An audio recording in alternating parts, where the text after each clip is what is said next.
welcome to the fourth episode of the SWW Show. Coming out a little later than we had hoped, solely Don't. because of, I guess, a VLC took a shit and didn't want to convert a file properly. So, it is the new hashtag we're using for this episode is called hashtag FireAJ, but fire is spelled the German way with the TH. What? With the TH? Is that what you said? Yeah, what's your point? THIRE, fire. TH? No, it's FEUER, fire? FEUR? Either way seems acceptable to me. Really, it's up to the audience to decide. But yeah, so this episode was supposed to go out the day we were recording it. When we had a great episode, someone got naked in there. We actually had a really great episode. The thing of it is, we took like a 45-minute tangent on directors. Yeah, on directors, and I mean, we could go down that tangent. I feel We like can't. It was natural. The issue is that tangent was natural. You can't force a tangent. It would be forced now. The way we had it just flowed properly. You go. But the good news is, in the time that has passed, my Shit hits the fan. whatever I had has cleared up, pretty much. That's true. No one got to hear a cold AJ. Yeah. No, just cold-hearted AJ is hit back. No, it's just cold-hearted me. Just, typical. Damn right. Yeah, so I guess let's kick it off with stuff we've watched. Okay. We going to start with watched? Yeah, let's go with stuff we watched because we'll kind of tie in stuff we played maybe a little bit later. What have I watched then? I know we talked about this. So that was it. It was They'll Miss Me When I'm Dead, which was the documentary on Orson Welles. Was it a documentary or was it a biopic? It was a documentary because it was definitely not a biopic. It was narrated by some British guy. Okay. No, it was a straight documentary. He's dead. It's not. Yeah. Also, it's using like footage and like talking about him. It's not like you a can story have a of. biopic of somebody that's dead. No, but I know I call myself. But no, it's straight. Like for sure, this is a documentary. Okay. Because and half of it is about the making of the movie in which Netflix then finished, which was whatever it was. Yeah, I'm talking about. But yeah, it was really interesting. Orson Welles is straight batshit crazy, which I don't know if I realized. I mean, you kind of had to be a director in early Anytime. cinema. I mean, you hear stories of like,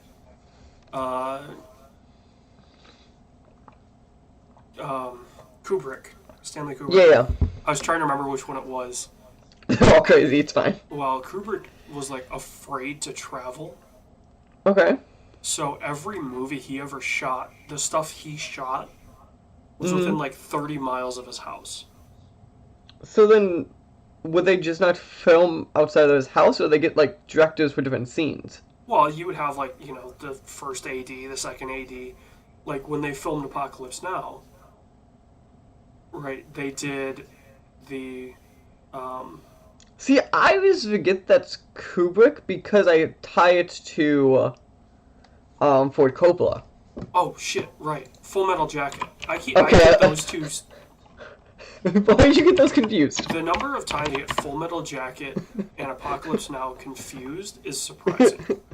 I don't even understand how you do that. Well, because they're, like, unless I've seen them both recently, like, they're kind of easy, because they're the exact same topic, right? It's the Vietnam War. Mm-hmm. No. And they both kind of, I'm not going to say they follow the same path, but they're both kind of that same, like, it's kind of a redemption story for the one, and they've got the wacky villain.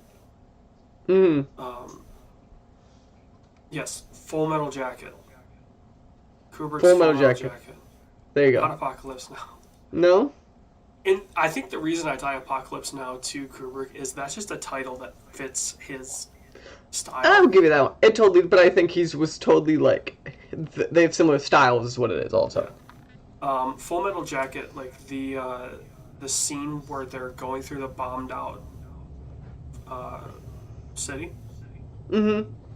and they encounter the child sniper and all that. They shot that in the UK, so they had to build up these structures and all that. Although I think they said they filmed a lot of it on an old factory Okay, that had been bombed, so a lot of that rubble was already there. of course So they didn't they have to do a cheated lot their of way. that, but they had to do like the palm trees and stuff like that. Okay, So yeah, you start thinking about like, okay, his movies, and you got to picture yourself like, how would he have done this without traveling? that's when you say that instantly. That's my instant thought. I go like, how do you do? Because the thing is that a lot of Kubrick's movies, like, you could have, like, and that's what's interesting about him. Because like stuff like what's a giant Kubrick movie? God, what am I thinking of? Well, One Flew Over, and then he did The Shining, right? Yeah, that's what I was thinking. Was Shining in my head was what I was thinking. Because Shining takes place in a relatively small area, for example. Right. So like anything that takes place in an And One interior Flew is you pretty could have easy. just done in the city of London. Like, that's Yeah. not super hard to keep in a town from a logistical point of view. Right, and then you just have an AD or something like that go do the on location directing. Yeah. See, that's when we say this and I go, no, he has very much like set PC movies where that might work. And I wonder if that's almost on purpose. But it's just incredible the settings that they can make in the UK, given its. It's the UK. And I know, no one likes the UK, I agree. Well, no, it's seriously got like the perfect climate, right? Like it's usually mild temperatures. Mm-hmm. So even if they had to plant real palm trees, They for could Full live Metal for a Jacket, they small probably amount could of time. have lived for a little while. Mm-hmm. Like it's not like shooting a movie in Michigan or in Illinois. Like having to put those palm trees there, they would last for like 5 days, if that. You're right, the car factories would get in the way. You're right, I understand. Well, it's not the car factories. It's Michigan. I just assume everything's either a car factory or hipsters. It's funny. You look at this. The state of Michigan can be split up into like three regions. So the hipster region, Well, the car probably factory four region. regions. Okay. You've got the hipster population that's centered in Grand Rapids, and there's also a hipster population in Detroit. Really, I would not picture Detroit. Well, okay, so let me put it this way, right? 10 years ago, Detroit went bankrupt. Right. Everyone knows What that. helps hipsters? Poor people. Poor people and super cheap real estate. And a lot of coffee shops. Yeah, there are a shit ton of coffee shops. So when you could buy entire city blocks for literal, hundreds of dollars, Mm-hmm. then these people went into Detroit and were like, well, fuck it. If nothing happens, we're out like 50 grand instead of, 200 grand. Right. So it wasn't that big of a deal. Plus, the state was trying to get the city obviously back on its feet. And, so there's a huge hipster population in Detroit. In fact, parts of Detroit are gentrifying in a way that is even more severe than the like the Dearborns or the Pontiacs, like the small town, the suburbs that Mm-hmm. were built specifically for the auto workers. Okay. You know, those obviously gentrified while the auto industry was booming. So that had to drive. You see Detroit as kind of this inverse city, right? Like all the wealth is outside of the city. There's, Mm. from the outside looking in, there's no wealth in Detroit. But now it's kind of reverse that, so it's pushing, the population that can no longer afford to live in Detroit So they either go homeless in the city, or they have to live in this, you know, smaller and smaller barrier zone between the city and the suburbs. And that's just getting, like I said, smaller and smaller. So it's getting, in some parts of Detroit, it's very hard to find like a cheap place anymore. Okay. So you've got the hipster populations. You've got what I would call the typical Michigander, Mm-hmm. which is like the area north between the Grand Rapids influence and the Detroit influence, and then north to like, we'll say, there's also a hipster population in Traverse City, but that's a seasonal population. We'll say like the normal Michigander goes to about Bel Air, which is a little bit north of Traverse City. Mm-hmm. And that's just like, the people you think about when you think of old style Michiganders, right? So hardworking,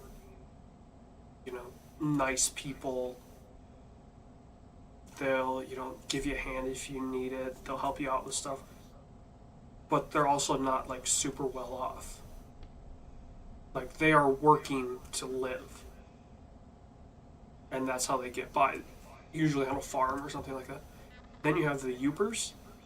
The Yoopers! The Yoopers! I know the Yoopers. Entirely different breed. Species. Oh.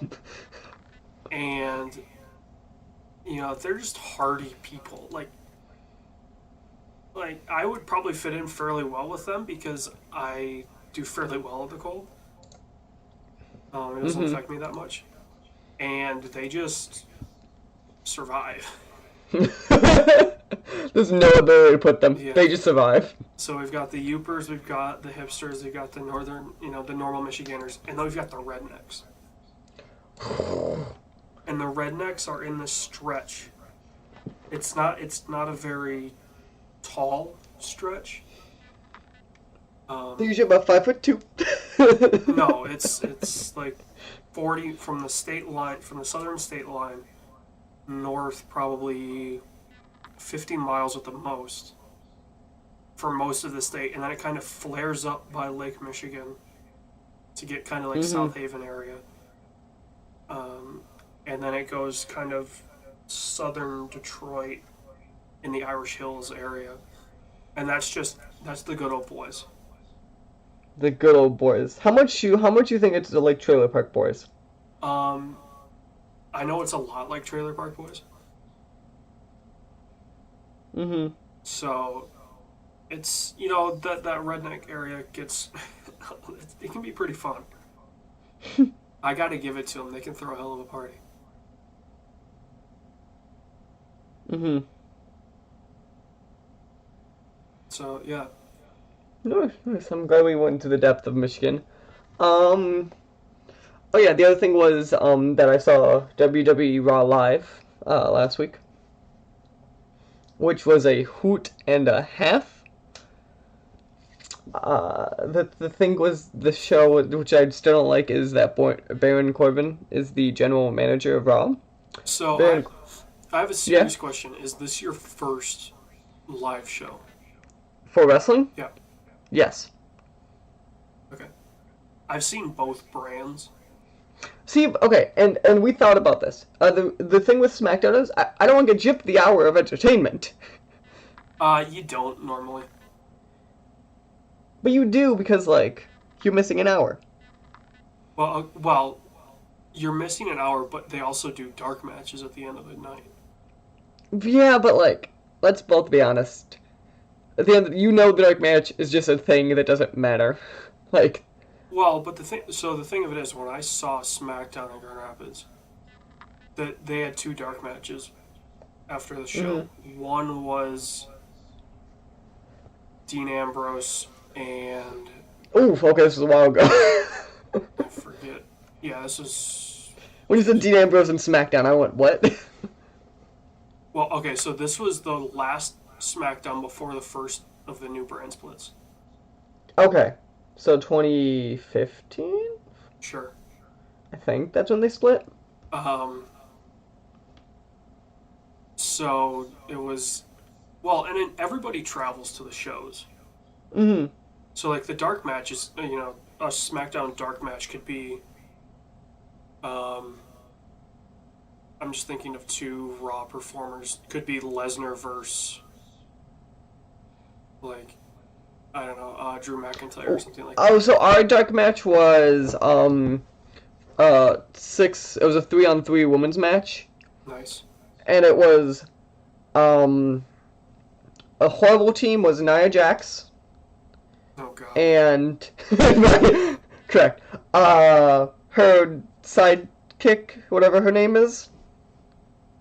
Oh, the Snuka daughter, Yeah, the one that kind of looks like her. Tamina.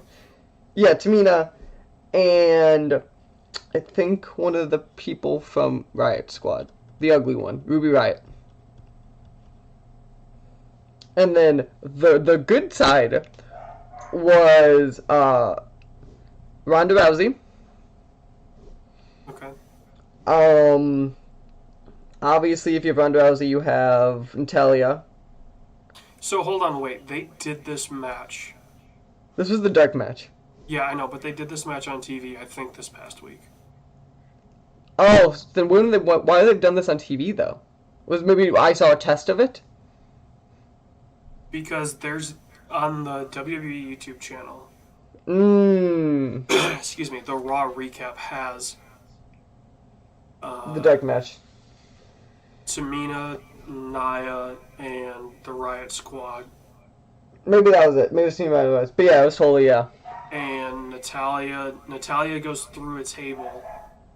No, this is a different match then. She didn't go through table on so maybe they redid it. Well, So they might have done like a dark match, They don't and then tape they the just dark matches, but yeah. So they probably did the dark match and then just redid the team for the main event or something. yeah.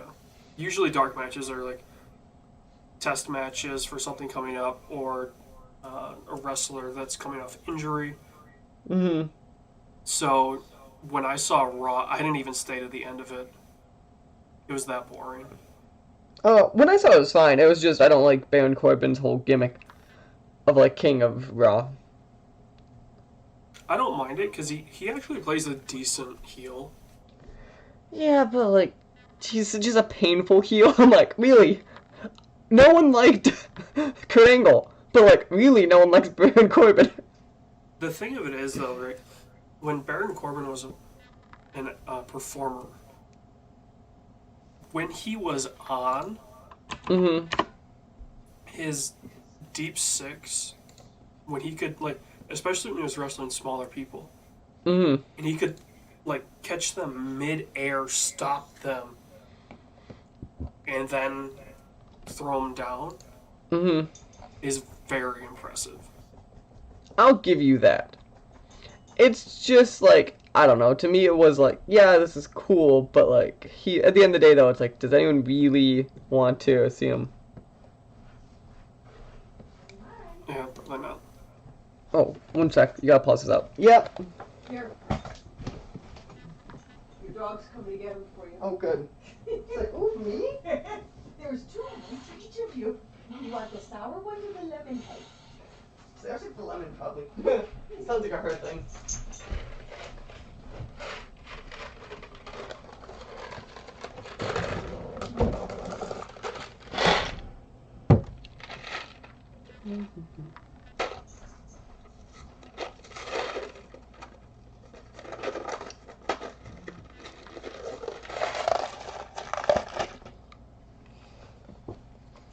I'm back.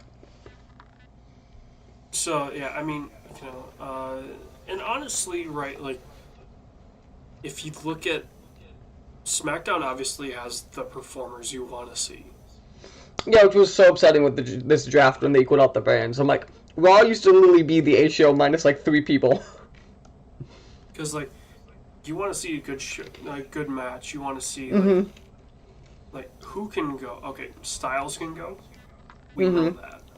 Seth Rollins can go. Seth Rollins can go. Nakamura can go. Bobby Roode, I think, could really go. The Styles Nakamura match that they did at WrestleMania Mm-hmm. should have been so much better. Which I still think was pretty good. It's way better than the other 10 Styles Nakamura matches they did. Yeah. Well, go back Like- and watch. They had a match in New Japan. I thought they never fought each other in New Japan, was the whole thing. I'm pretty sure they did. I thought that was the whole thing, was they never fought each other, was the I think whole they gimmick. did once, and it was because Nakamura left New Japan. Mm-hmm. But I swore that was the entire gimmick, was like, they've been near each other for so long and have never fought. The first result is Wrestle Kingdom 10 Strange. of Nakamura v Styles. But they only fought like a few times?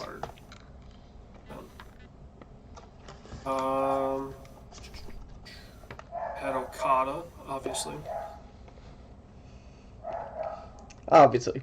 Yeah, so this was Nakamura's last match with New Japan. Okay. And this was right before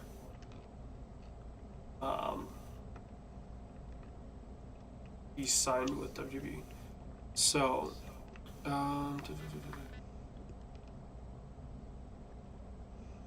following day. So yeah, this was the after Wrestle Kingdom 10 was when the Bullet Club turned on Styles, Okay. and when Kenny Omega was gonna be, and then became the leader of the Bullet Club. So Styles and Nakamura did have a match, and it was at hold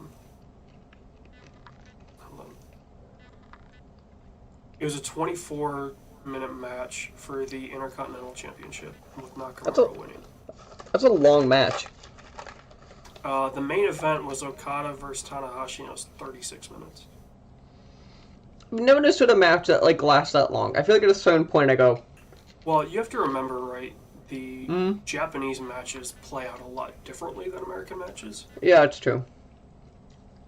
So they can go. But like American matches, they've totally done the like. I hate when they go we're doing the 30-minute. I'm like, no. Well, because okay, it's a 30-minute Iron Man match. It's gonna come down to A tie of some sorts or one away. Like it, unless someone gets is wrecking them. it's gonna end up in a tie of some sort with like 30 seconds to go, and then somebody's gonna hit their finisher, and then as time expires, they get the final pin. That, or if someone starts wrecking them, they're gonna wreck them the entire time just to make a point. Yeah. Those are the only two things, and like usually you end those matches halfway through with some sort of DQ. Yeah. So, Japanese matches tell a much better story. Yeah. So yeah, that obviously should have been a much better match. The one I really want to see, excuse me, I want to see Seth Rollins v. Finn Balor, We've seen that plenty of times. but just give them as much time as they want. You just go for it. Not only in the lead up to the match, so if they want to plan this match like a year and a half in advance, right? You mean like set this up? Yeah, just because they can both tell great stories. Like, have a couple matches where they go back and forth, and like maybe as they lead up to this payoff match, have Rollins go over a couple times, so Finn's feeling real down, and then he has to channel the demon to face Seth Rollins, and we get the Demon Finn Balor versus the Kingslayer Seth Rollins. I wish they pulled Demon Finn Balor more. No, there's times They where pull him like once a should. year. They didn't pull him on WrestleMania. Like they should pull him They better. should have pulled him at WrestleMania. I don't know why they didn't. To me, that like WrestleMania was he should have walked out as Demon. It should not have just been SummerSlam, because only SummerSlam this year so far. Yeah. So if they gave them not only the amount of time they wanted to build the story, but then like if they gave them, the 60-minute time limit match. Mm-hmm. That used to be a WWE match. It was a 60-minute time limit. God. And there's Savage matches that went 50 minutes. There's Hogan matches that go 40 minutes. I liked it when they did the rivalry of Miz versus Finn versus Seth. To me, those felt like a good trio of like you don't know who really the best wrestler is on any given day. which is really funny because The Miz was not, like, obviously he went through Tough Enough and all that, but, like, he doesn't have this background of being this, like, super technical wrestler, but he can go. He can go, and then, like, let's all be honest. I argue it's The Miz versus Paul Heyman for the best person on the mic in WWE. Oh, it's not even close. Who do you think it is? Heyman's the best talker by a mile. Okay, but I think Miz is second then. Currently, yes. I meant currently. Yeah, because obviously when he was in the company, CM Punk was number 2. But we don't mention him. We're okay mentioning Hulk Hogan again, but not CM Punk. No, because he dicked over Colt Cabana and all that too, so Yeah. a real asshole. But I did find funny, and I think it was the SWW Show. Also, it started with Hulk Hogan, and I went, oh, he's back. You don't want Hulk back though. But like, I want him to I don't want him to wrestle. I want him to be like he'll peek his head in to like start something. But the problem is when Hogan gets involved, Hogan does what Hogan wants, Okay. and it has to go Hogan's way. And if you're Vince McMahon, you go, that means ratings. You do, but I think it's ratings for one show, and that's it. Yeah, but People tune in going, oh shit, Hulk's back. Realize, oh shit, Hulk's back. But Hulk's back the equivalent of like when you see like Bret Michaels come back. Like I want to come back like for a show. Well, from what I've heard, Bret Michaels is not coming back. He was there for like when they did like the 50th anniversary, or the like, whatever, the 25th anniversary show or something. Oh yeah, Raw 25. Yeah, I was like he peeked his head in. Yeah. It's kind of like when Edge peeks his head back. Edge obviously can't wrestle, but I like it when he peeks his head in. But the thing of it is, right, like, Bret is not coming back because he does not want to come back. He hates the WWE. Edge would straight, if he could wrestle still, I bet you he would still be wrestling. Right. Edge will come back whenever he is allowed. Edge would be like, I'll be there every day. Right, because he loves it. So that's a huge difference. My favorite rumor, which I wish was still true to this day, when they were picking the new general manager, the rumor for going around was that it was gonna be Goldberg, which would have been amazing. Nah, Goldberg's not a great talker. And, yeah, okay, he's a great intimidation factor, but that's it. But, like, which is funny because I'm going to say the opposite of a second. To me, that's what a good GM is partially intimidation factor is, which is, I know Paige is the opposite, but Paige on paper should not be a good GM, but I think she's an amazing GM. Yeah, she's good. I mean, I haven't watched the product, and, like, I haven't sat down to watch wrestling in over a year. Well, no, I said WrestleMania I watched, but... But Paige should not be as good as she is on paper, for sure. I mean, yeah. I mean, she's always been a great talker, so... I also wonder if it's going to be talker, like... You're going to be a great GM. Or I wonder if she can get like a Daniel Bryan moment in a year or two and be like she could wrestle again. What was her thing? Sasha Banks fucked up her neck. Yeah, so anything neck related, I'm going to say no. Isn't Daniel Bryan's neck related though? No, his was concussions and... Oh, just too many concussions? Yeah. Concussions, and he had a... just beating basically his brain to bits. That's true. Which I saw his promo from Monday night about the sheep, the audience being the sheep. And I'm sure he's playing it up, but kind of that, when you think of somebody that's been whacked on the head way too much, kind of the way that they talk and the way that they look and the way that they act, he was showing that. So I don't know if he's playing that up or maybe this is really taking a toll on him. But I mean, he's 37. Yeah. So, I'd probably wrap it up if I were him. And to me, he should. I don't know, wrap it up because I think you could still be a part timer. But I agree with you, like getting off, like this is not your day job. Yeah. But doesn't he have stuff? He's still like again. I know it's not the same amount, but he still has like he's still around the brand stuff like on the Bellas and whatever. Yeah, he's still on the show the way that like Cena's still on the show, I think.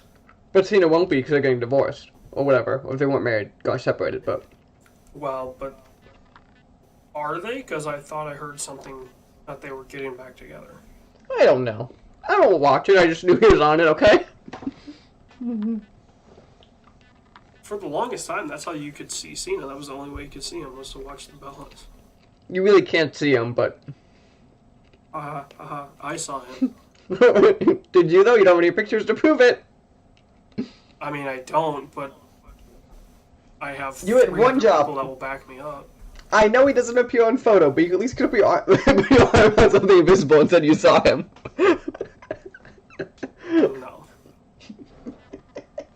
If I would have done that, I would have said, hey, sorry to bother you. Can I take a picture for my smart friend?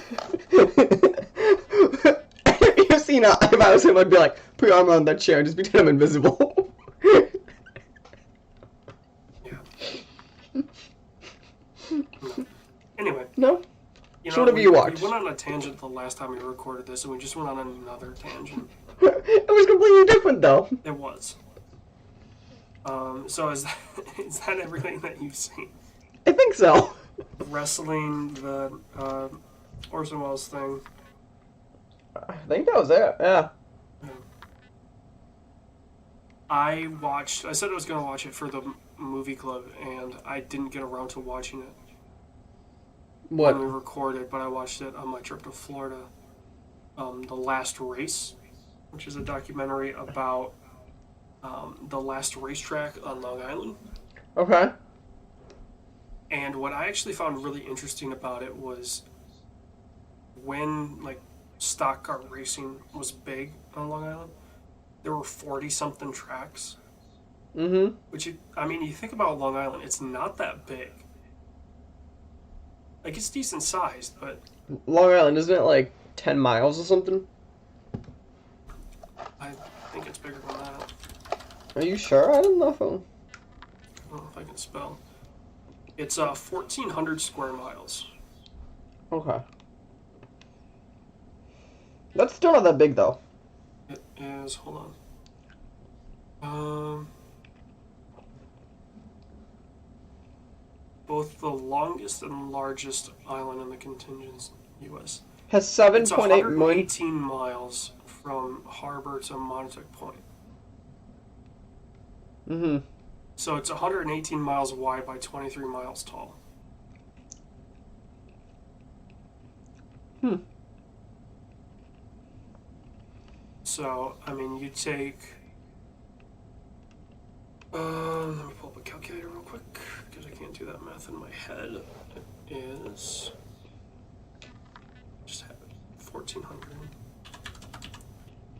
divided by 40.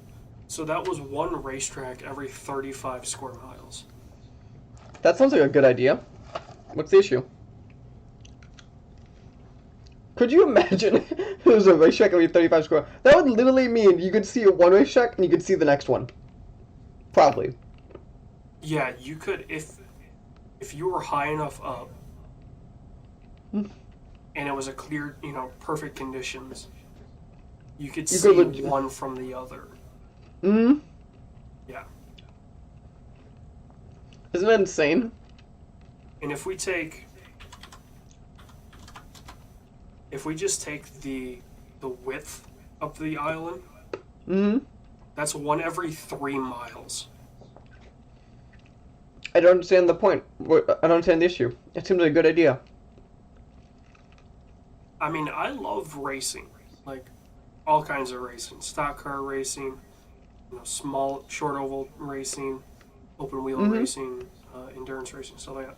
I love watching it. I love getting into it. In fact, I'm going to an F1 race this coming summer.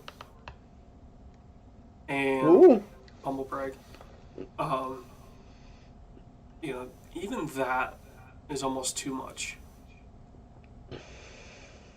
Like, because if you think about it, right, like, so this is between the 20s, we'll call it, and like probably the 60s Mm-hmm.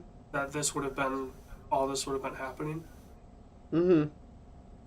So they've just been sprouting up left and right, and it's like, okay, obviously it's a beautiful area, Mm. but can you imagine just the noise on the island every Saturday afternoon? Oh God. Like, there would be no quiet spot on the island. I don't think there is any quiet spot on the island, to be fair. I think out towards the tip of it is like super ritzy money. So you're gonna need to help me walk me through the island. 'Cause I don't know if I fully ever processed what exactly the island is. So is the island New York? Is it part of New York City, or is it New York City and some suburbs? So Queens, I know Queens is a borough of the city. yes, Queens and I believe Brooklyn are on the island. But the rest of it is technically suburbs. Yes, so Brooklyn and Okay. Queens are. So the I two heard people say boroughs. there's towns on there, but sometimes people refer to Brooklyn as a town because they're weird. So I never understood what that meant. There's Nassau County and Suffolk County, so I'm guessing there's only two counties. There's Long But the- Island City, which is obviously the home of the new Amazon XFL. thing. Oh. Oh. Um, Okay, because I never fully processed when people talk about the island what that meant. yeah, the island's like it's genuinely huge. Mm-hmm. Um, but it's really weird because part of it is The city. Brooklyn and Queens, and as you get slowly closer to the western edge, it's like fancy fishing villages and these giant estates, and just beautiful. Like when you think of like northern New York. Which is funny because New York City is so much bigger than Chicago, I can never fully comprehend how big it is. Because to me, like, Chicago's big, but, like, I know, obviously I know the size, right? And to me, I just understand it. I know New York City is literally magnitudes bigger is what I don't understand. So hold on, let me pull up the two.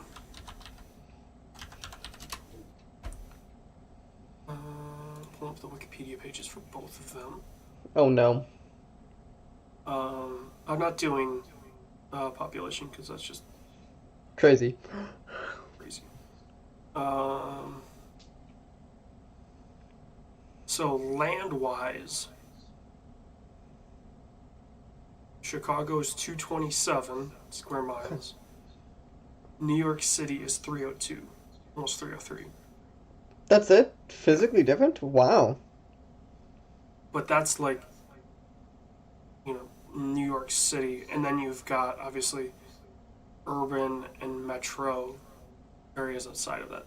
Like the side that the metro area of New York City is 13,000 square miles.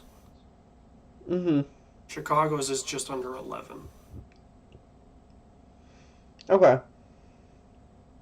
So, it's Interesting. not. It's obviously smaller, but it's not as small as you think it is comparatively. Mm-hmm. If we take the city of Detroit, right? Detroit is arguably one of the largest, like the city itself Mm-hmm. is one of the largest cities in the U.S. It's 150 square miles. Which, if I remember correctly, isn't something like San Fran, on the other way, like physically one of the smallest cities? Well, San Fran's 7 by 7. It's 49 square miles. Yeah. Yeah. And then LA, no one truly knows what ends, so, like, who knows how big it is? Yeah, LA is just, it's built out instead of up. Mm-hmm. But people always talk about no one can fully, like, if you live there, no one can fully agree what LA ends just because it gets mucky. Well, I mean, you even look at a map and it's like, it kind of just goes out into the desert, Mm-hmm. and then it goes south to San Diego, and then For no north reason. for a ways, and then it kind of gets crushed off by the mountains. And then eventually Santa Monica just appears. Yeah, and then there's Santa Monica, and then that's there, and then the Bay Area,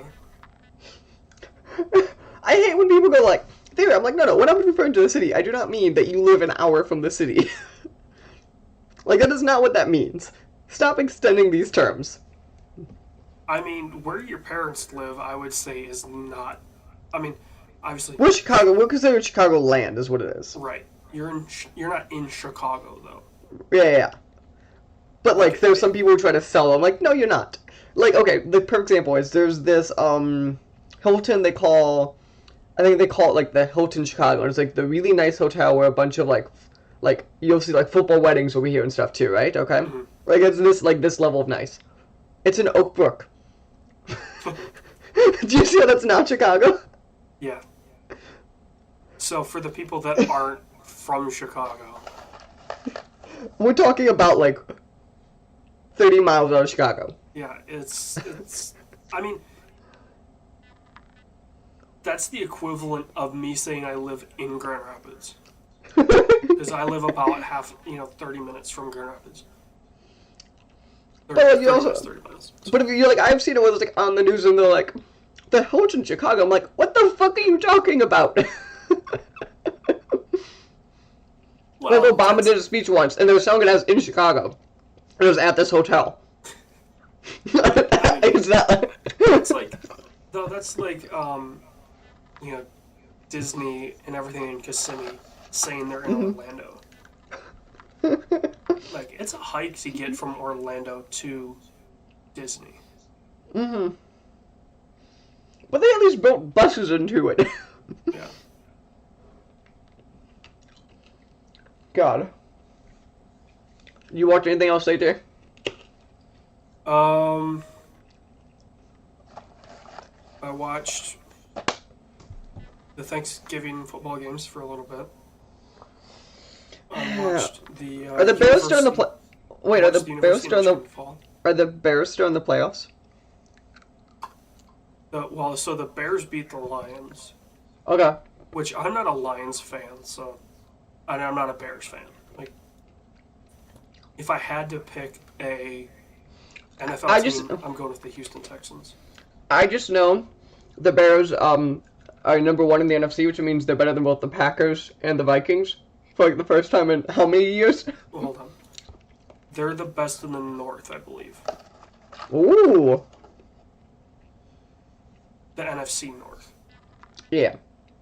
which is Lions, Bears, and it's like Bears, I mean Vikings, Lions. Packers, Lions. Yes, I mean like it's yeah.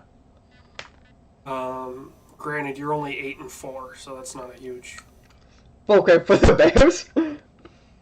Well, the Bears have had seasons where they go like 13-3, and they did that with Jay Cutler. Mm-hmm. I think, right? Or was it? Was That sounds right. 13-3 a Jay Cutler year, or was that the guy before him? I think it was the guy before him. I want their. The Bears are technically based on rankings. They're number 3 in the NFC. Chicago Bears results. History. Because Bears are straight number 3 in the NFC right now. I'll reference this website has saved my life a couple times. Okay. Seasons. Oh, that's not what I wanted.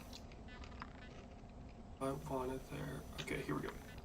5-11, 3-13, 5-11, 10-6 in 2012, 11-5 in 2010, 13-3 in 06. That was when they lost the Super Bowl. And your quarterback was Rex Grossman. Are those names? Yes.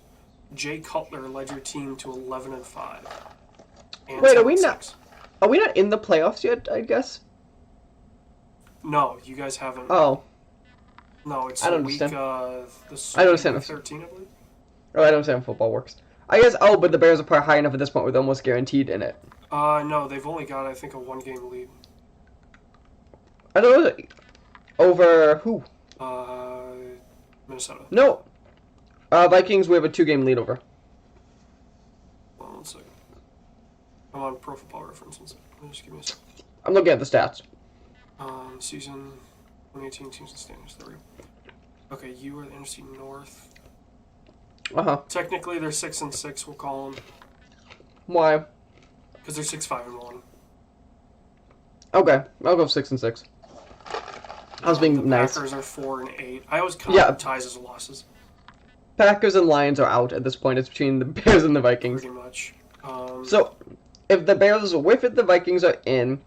Wait for this one. If the Bears win 2 and the Vikings win 2, it comes down to the Bears-Vikings game, which is the last, no, before playoffs games is Bears vs. Vikings.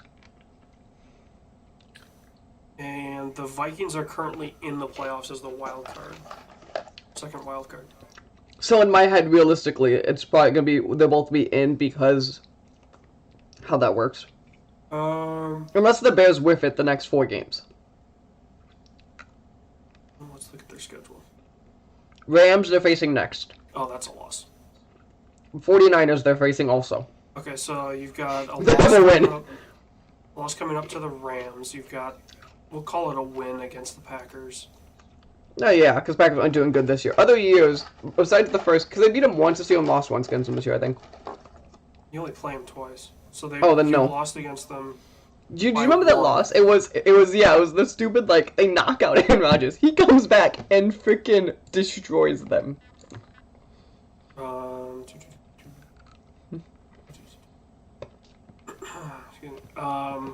So you're gonna have another loss to the Rams that makes you 8-5. You gotta, we'll call it a win against the Packers. So it's 9-5. Win against the, well, I was gonna say the win Vikings, against the Niners, but the Niners took down somebody recently. The Niners, this one is a 2-10 though. I'm willing to say we're gonna win the Niners. The Niners have beat the Lions, obviously, and the Raiders. Okay, but the Raiders are, what are the Raiders this year? Terrible. What's that mean? So I think we could beat them. I'm not even gonna look at their record. The Niners beat the Raiders 34-3. That's a close game. No.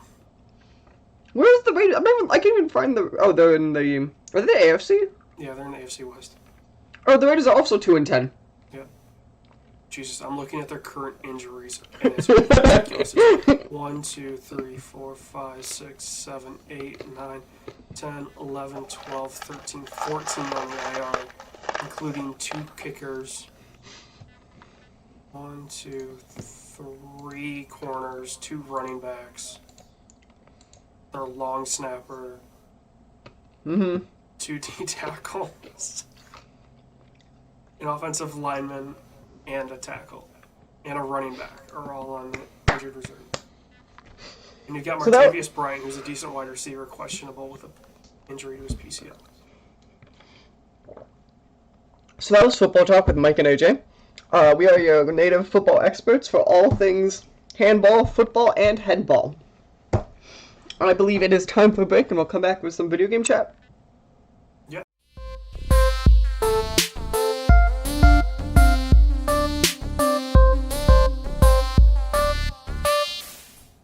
So everyone, we're back. Time for some game talk.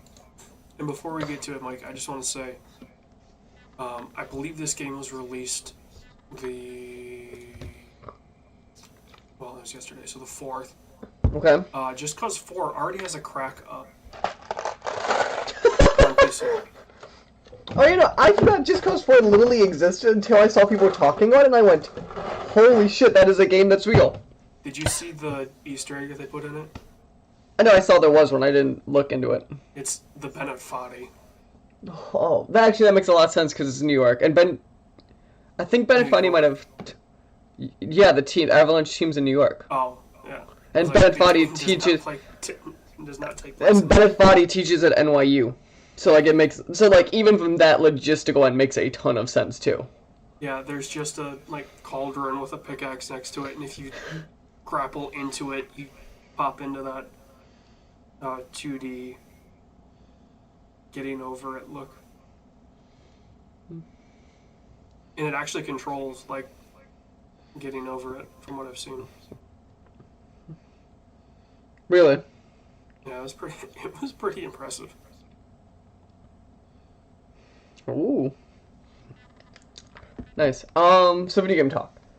So it's game talk. So I want to jump into Hitman 2, but how far are you? Hitman 2? Yeah. I've beaten all the Okay. maps. So I I'm gonna haven't done say every story, but I've gone that's through every fine. map. Hitman 2, I'm gonna say right now, it's a blanket. We might spoil it, just a warning. But like, you're not really playing it super much for the story. I more just want to talk about some stuff. Just a I warning. think the only thing you can spoil in Hitman is some of this ridiculous shit that you can do. There's no Which, story spoilers. well, yeah, that's I'm not referring to that even. Which, I don't know. The story actually, it's for some reason is somewhat intriguing for me. I know it's very C-listing and generic, but like, it's still kind of a interesting play they're doing on stuff. But in general, I just finished the mission in like the suburbs. The one I told you to do. I think so. Is that the one you told me to do? Yeah. Okay. That was really cool. I really like that mission. Did you check the? So you know the old guy you have to kill. Yeah. Did you check his neighbor's basement? No. Oh, you gotta play that map and do that. Why? It's crazy. I'll just say that. So the thing that I maybe was really obvious. Or I was just getting into it was I appreciate how my first instinct was when I saw the fumigator was to steal his outfit to get into the house, and then I realized that was a story mission, and the story mission revealed itself once it was already in his outfit. I was like, oh, because you use the fumigator to then fumigate the house, obviously. Oh, I did the mole hole one. Oh, I did. I was going to, but there was too many cops, and I'm like, I don't feel like sneaking around this much. Oh, it's easy to do. There was only one guy that could detect you. I It was looked at pretty it. easy to avoid. I looked at it and I went, or could I just activate it? And I went, I could. So what I don't understand is when you activate, it tells you to stop them from leaving the house, but I didn't, and they still all went to sleep. But also it's funny because the guy was outside the house, and then he just went inside because the AI does that, and then he just passed out in the doorway, Yeah. which I thought was pretty. So I just closed the door and then killed him. Yeah, you can do, you fill the mole holes with stuff. How does that work then? What do you just call him outside? Well, it can be any item. So, like, I ended up stuffing mole holes with a muffin. But what is the point of that point? Is the moles just come get it? No, you put an explosive in one of them. Mm-hmm. So then when he looks at it, you blow the explosive and he dies. Oh, like we mode explosive. Yeah. That makes more sense. Okay, see, I didn't catch that. I don't know if I fully caught like what the point was, and I was like, no, I'm like, if I didn't think look hard to me, I would have done it, kind of thing. It just looked like to me, I It was was like, pretty, like, I just went around and gathered a bunch of shit to stuff in holes. Like, I threw scissors in the holes. Like I said, a muffin. I threw a pool ball in the hole. And then I hid in his basement, which is kind of creepy too. for the old man, which is the one I want to talk about, was so you know there's the dumb fucker on the doorway who just snarks at you the entire time when you try to walk up. So No, so if you try 'cause to I haven't gone back to play it, and the way Okay, I did it was, I took care of his like bodyguard that you have to take care of. mm-hmm. I did the burger. I poisoned his food and then killed him that way. Oh, see, I did it. So I was gonna do a story mission, but the thing was, when I went up to him, so there's the bodyguard at like the door, okay? And so no matter what you dressed in, he basically goes, I'm not gonna let you in. And then I was like, okay, whatever. And then as I walked away, I heard him go, well, you look ugly, I'm not gonna let you in. Like, he was still on the lines of like, well, I'm not gonna let any fucker in here anyway, like very sarcastic. Like, so I went, okay. Turned around, popped him in the head, walked in there. So I had one of my hidden items was the explosive pen.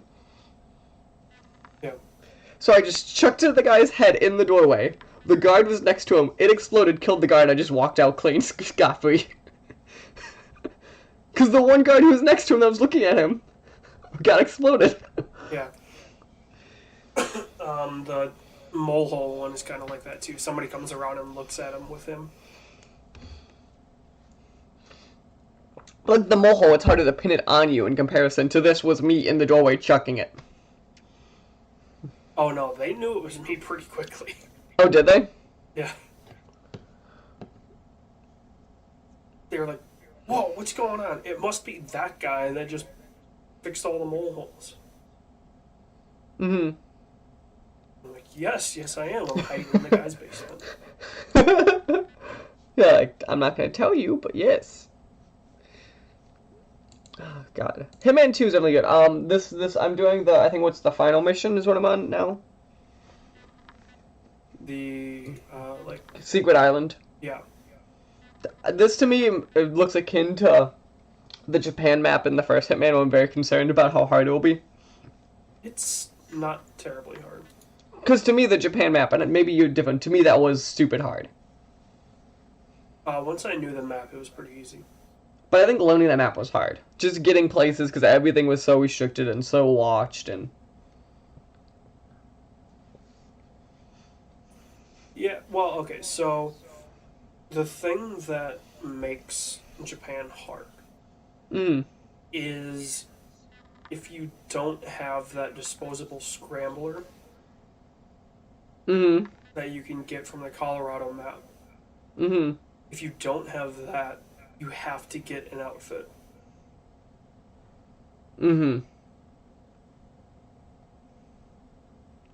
So, and then that will, and then even, the outfits aren't all perfect. Because Yeah. some of them can only go to certain places. Which that I don't have an issue with. I don't know. To me, it just was one of those that, like, in comparison, I felt like just the ramping was really high for me. Yeah. And I understand the whole, and I feel like secretly that's the Hitman thing is like, we're kind of secretly training you for the final huzzah, 'cause that's the whole spy thing is, look at all these odds stacked against them, hopefully you can learn all the lessons. Like, that's the whole spy gimmick. Yeah. But to me, I felt like from a game point of view, it wasn't ramped correctly in that regard. Like, I felt like either one of those sports should have been a tiny bit harder, or there should have been another step in between. I mean, I'm trying to think of what the map before. Colorado? Yeah, I'm pretty sure Colorado was before Japan. Would you know, Colorado is a harder map, but I don't think it's even close to that step equivalent. But it gives you the idea of, okay, you have to know where these disguises work, and where they don't, and where you can get in and where you can't. So.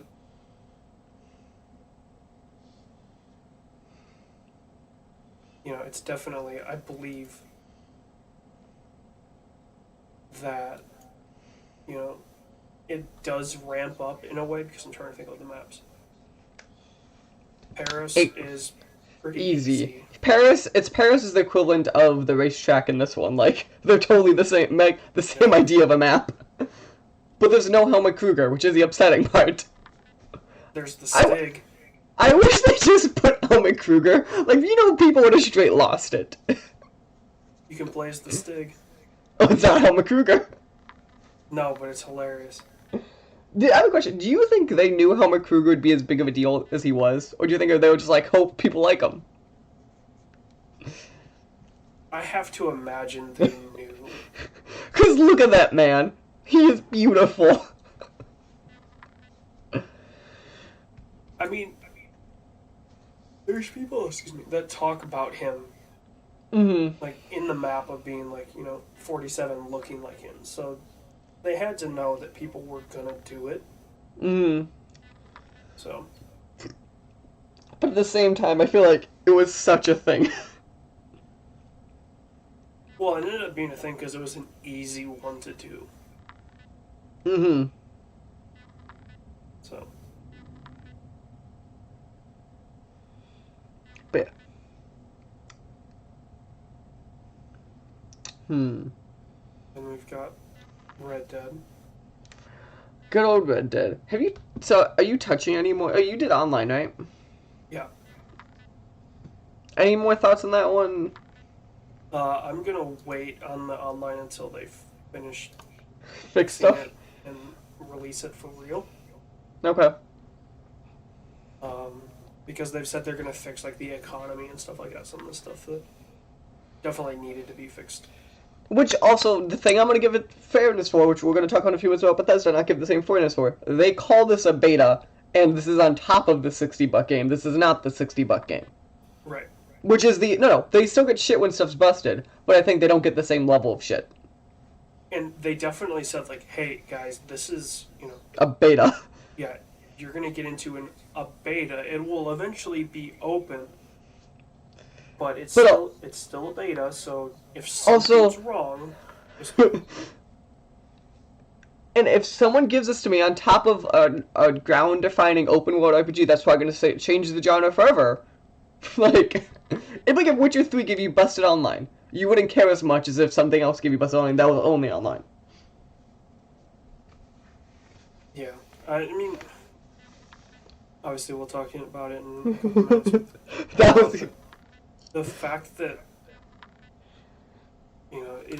okay, so if you're planning to release a fully online game,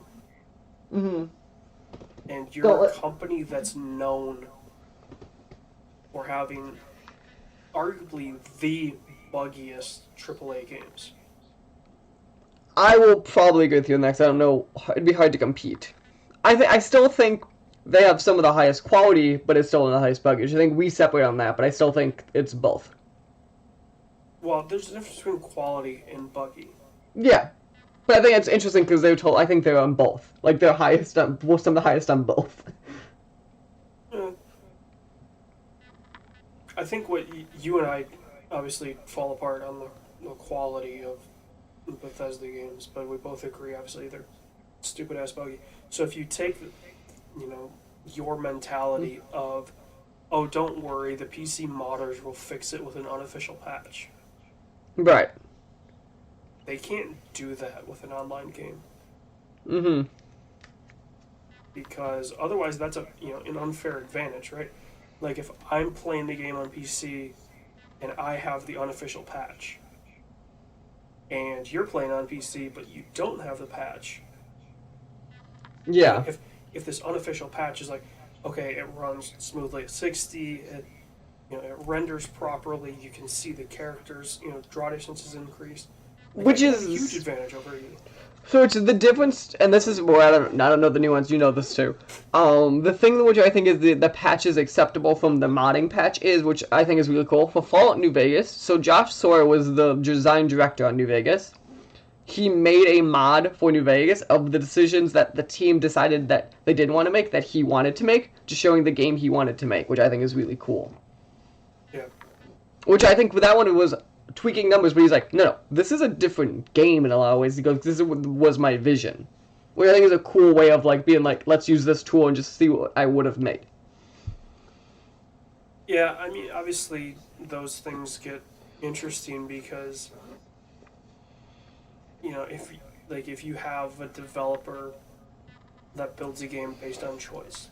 I mean, you could even see it in the Rockstar, games. GTA, you kind of had choices. Red Dead, obviously, you have an honor choice, which is very much not choice because they literally put the game again. Which, the more I've been thinking about it, the more I don't like how they totally push the game against you. If you go down the not honor road, stuff like shops are more expensive. Little stuff of no, the game is literally pushing you down this path of honor. But it makes sense. It does, from a logistical point of view, which is why I think the game is a great simulation, but the game part, it's funny, and I think maybe it's the thing about it is I think the game part of it is where it might fall, in a lot of ways, because they go down that simulation road so hard. Yeah, well, and it's funny, I keep thinking about our discussion the other day when we recorded. Mm-hmm.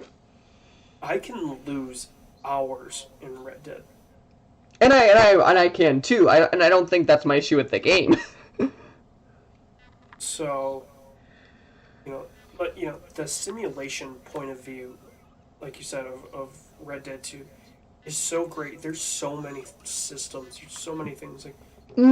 On a technical point of view, it's a masterpiece. The fact that an Xbox One and a PS4 can run this. This reminds me of GTA with the PS3 and 360. If we don't know how they ran it. more so because GTA, like, it had systems, but it didn't have Systems upon system. Yeah, because the stock Right. market is very much a scripted thing in the sense of where this stuff feels less scripted in a lot of ways. I mean, like, obviously everything is just an algorithm, Right, but but some of it is a harder algorithm than others. right, like the stock market algorithm is pretty easy I literally to go, program. at the stock market, I just check how many cars were destroyed in the last hour and compare it to that, like, that's all it is. Like, use simple stuff. No, they made it harder than that, but yeah, from a simple point of view, it could be as simple as every 100 cars of this brand lower their stock by X. Right. And then to have, systems where, bounty hunters, if you have a high bounty, Mm-hmm. will send out like 2 or 3 bounty hunters with a bloodhound to find you. Which, and I think, which is funny because I think bounty hunters give me the same issue I have with them in Odyssey, but not the same level in which I do. Of, I don't understand in this world how they find me this consistently. Oh yeah, I mean, you kind of have to give it to them. Like they're always there. Right, which, no, these aren't as bad. It was the Assassin's Creed Odyssey ones are stupid because they're literally mini bosses, and I go, there should not be 4 of these fuckers who just find me continually, and when I kill one, wow, someone just happened to be walking down the street. Which is literally what was happening with me in Assassin's Creed Odyssey. I was like, that is stupid. I mean, every time that the bounty hunters in Red Dead were an issue for me, it was always I was trying to run to the trapper, or I had one time where I was in the trapper like buying and selling stuff, and they got close, so it kicked me out of the store. Mm-hmm. I'm like, I wasn't even doing anything. Like, how would you guys found me? So there's some of that. But then, it's also like the system that they have where you could easily just, you know, you could ditch the story Mm. and just for hours upon hours upon hours just walk around the countryside. Oh, I'm hungry. Let me fish.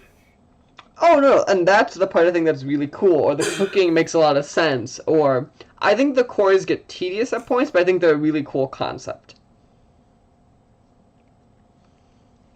Yeah, I mean, I think the center cores get tedious more than the health parts of them.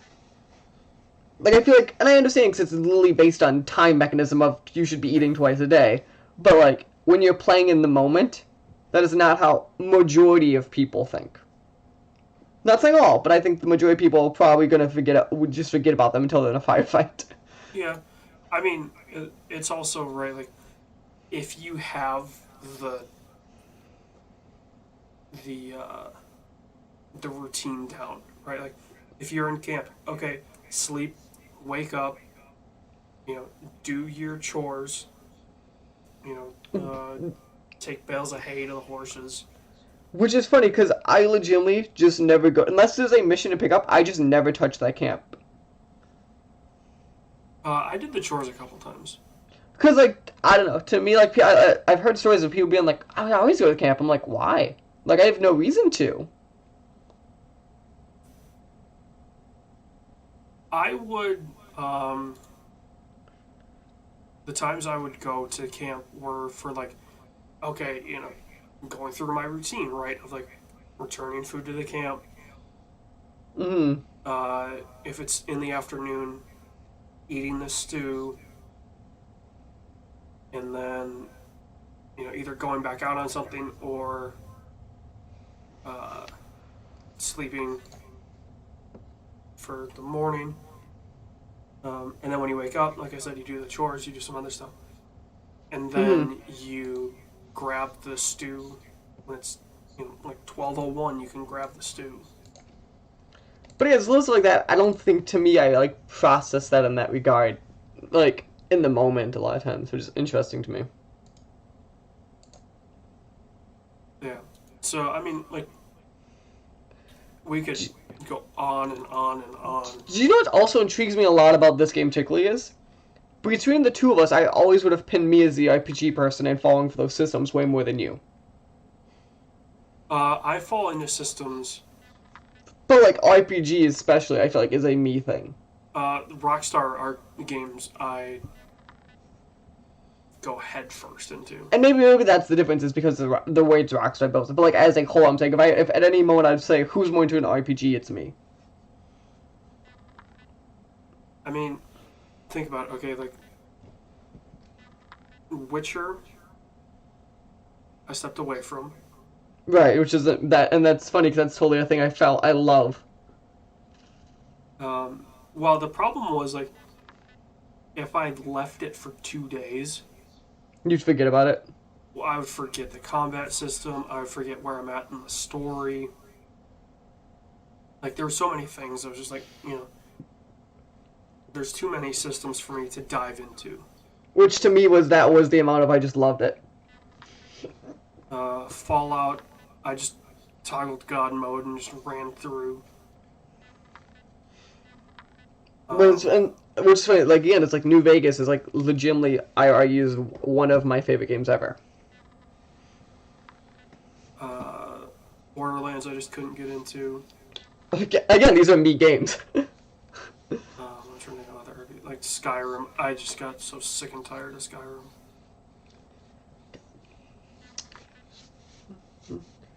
And I guess it's the opposite because to me, like Rockstar games are the ones I argue. Like GTA 5, my argument has always been, I think GTA 5 is a 10, but I think if I started to pick out the pieces of GTA 5, it's full of a bunch of 6s. It's definitely a game where its sum is greater than its parts. Because like people like the racing, I'm like, the racing's fine. Like that's why I've never stood the level 4 in a modern context because I understand what it did. But GTA 4 is a bad racing game, a horrible shooter. Like The shooting's okay. Red Dead Redemption 1 made Rockstar learn how to make a shooter. The problem with GTA 4 shooting is it just felt like there was a definitive line that guns were good at.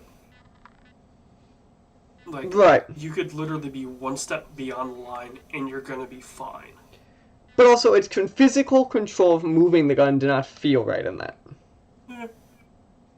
I mean, their auto aim is always pretty strong, so it's just lock on and just let her rip. Yeah, but maybe it's just because I compare against actual shooters at the time, but I think in a lot of ways, and maybe it's just because it's how Rockstar sells themselves, I feel like you have to. It's kind of like how I compare, because they sell themselves as, like, this king of a thing. And I feel like Saints Row, I think 2 would have been around that same time, and I think that's a stronger shooter. And they still did the whole open world thing at the same time. Yeah. And that's why I think maybe I fault it, because I go, and again, I'm not going to sit here and say any Saints Row game is better than a GTA game, but I'm going to say the parts of them are. I think, so obviously, the thing that Rockstar seems to have improved upon, especially in Red Dead 2, and some people may not see it as an improvement, is they took their systems that they developed And put them on 11. and they just made an entire game where the systems drive everything. Mm-hmm. Like in GTA 5, the systems didn't really drive much. Mm-hmm. Like you just always interacted with the systems. Mm-hmm. So the shooting was really only when you had to shoot something. The driving was obviously how you got around. But it didn't really control the way the game felt, the way the game played, anything like that. In Red Dead 2, all the systems have been cranked to 11 and implemented as the game. So this game is in this world of these systems. Mm-hmm. So if you don't like these systems, that's a problem because, well, they're everywhere. And you'll hear people talk about, like, man, the holding L2 to interact with things sucks because If you forget to hold L2 and hit square or whatever, you punch your horse when you're running up to it. Which I don't mind that because so I'm gonna go technical design with you for a second. Follow me down this rabbit hole, shall you? So on menus, there's a rules of 3 basically, and it means nothing in a menu should be more than 3 buttons away. And that to me follows that rule perfectly in the sense of it's 2 buttons. And a lot of games do a submenu thing really well. Like God of War does the submenu really well in combat. You hold L2 or L1, and then you're in a different set of moves. Or Witcher did this really well, or Dark Souls is notorious for this. The issue is I think Rockstar never taught Rockstar players it. But I don't think they need to teach Rockstar players to do anything. Because Rockstar sees their fans as being hardcore fans. And so yes, when they're not playing a Rockstar game, they're playing the Dark Souls, they're playing the God of Wars, they're playing the whatever. and I'm going to say that's false in the sense of the way Rockstar games sell. Well, there's definitely a large audience that only are the Call of Duty and Rockstar players.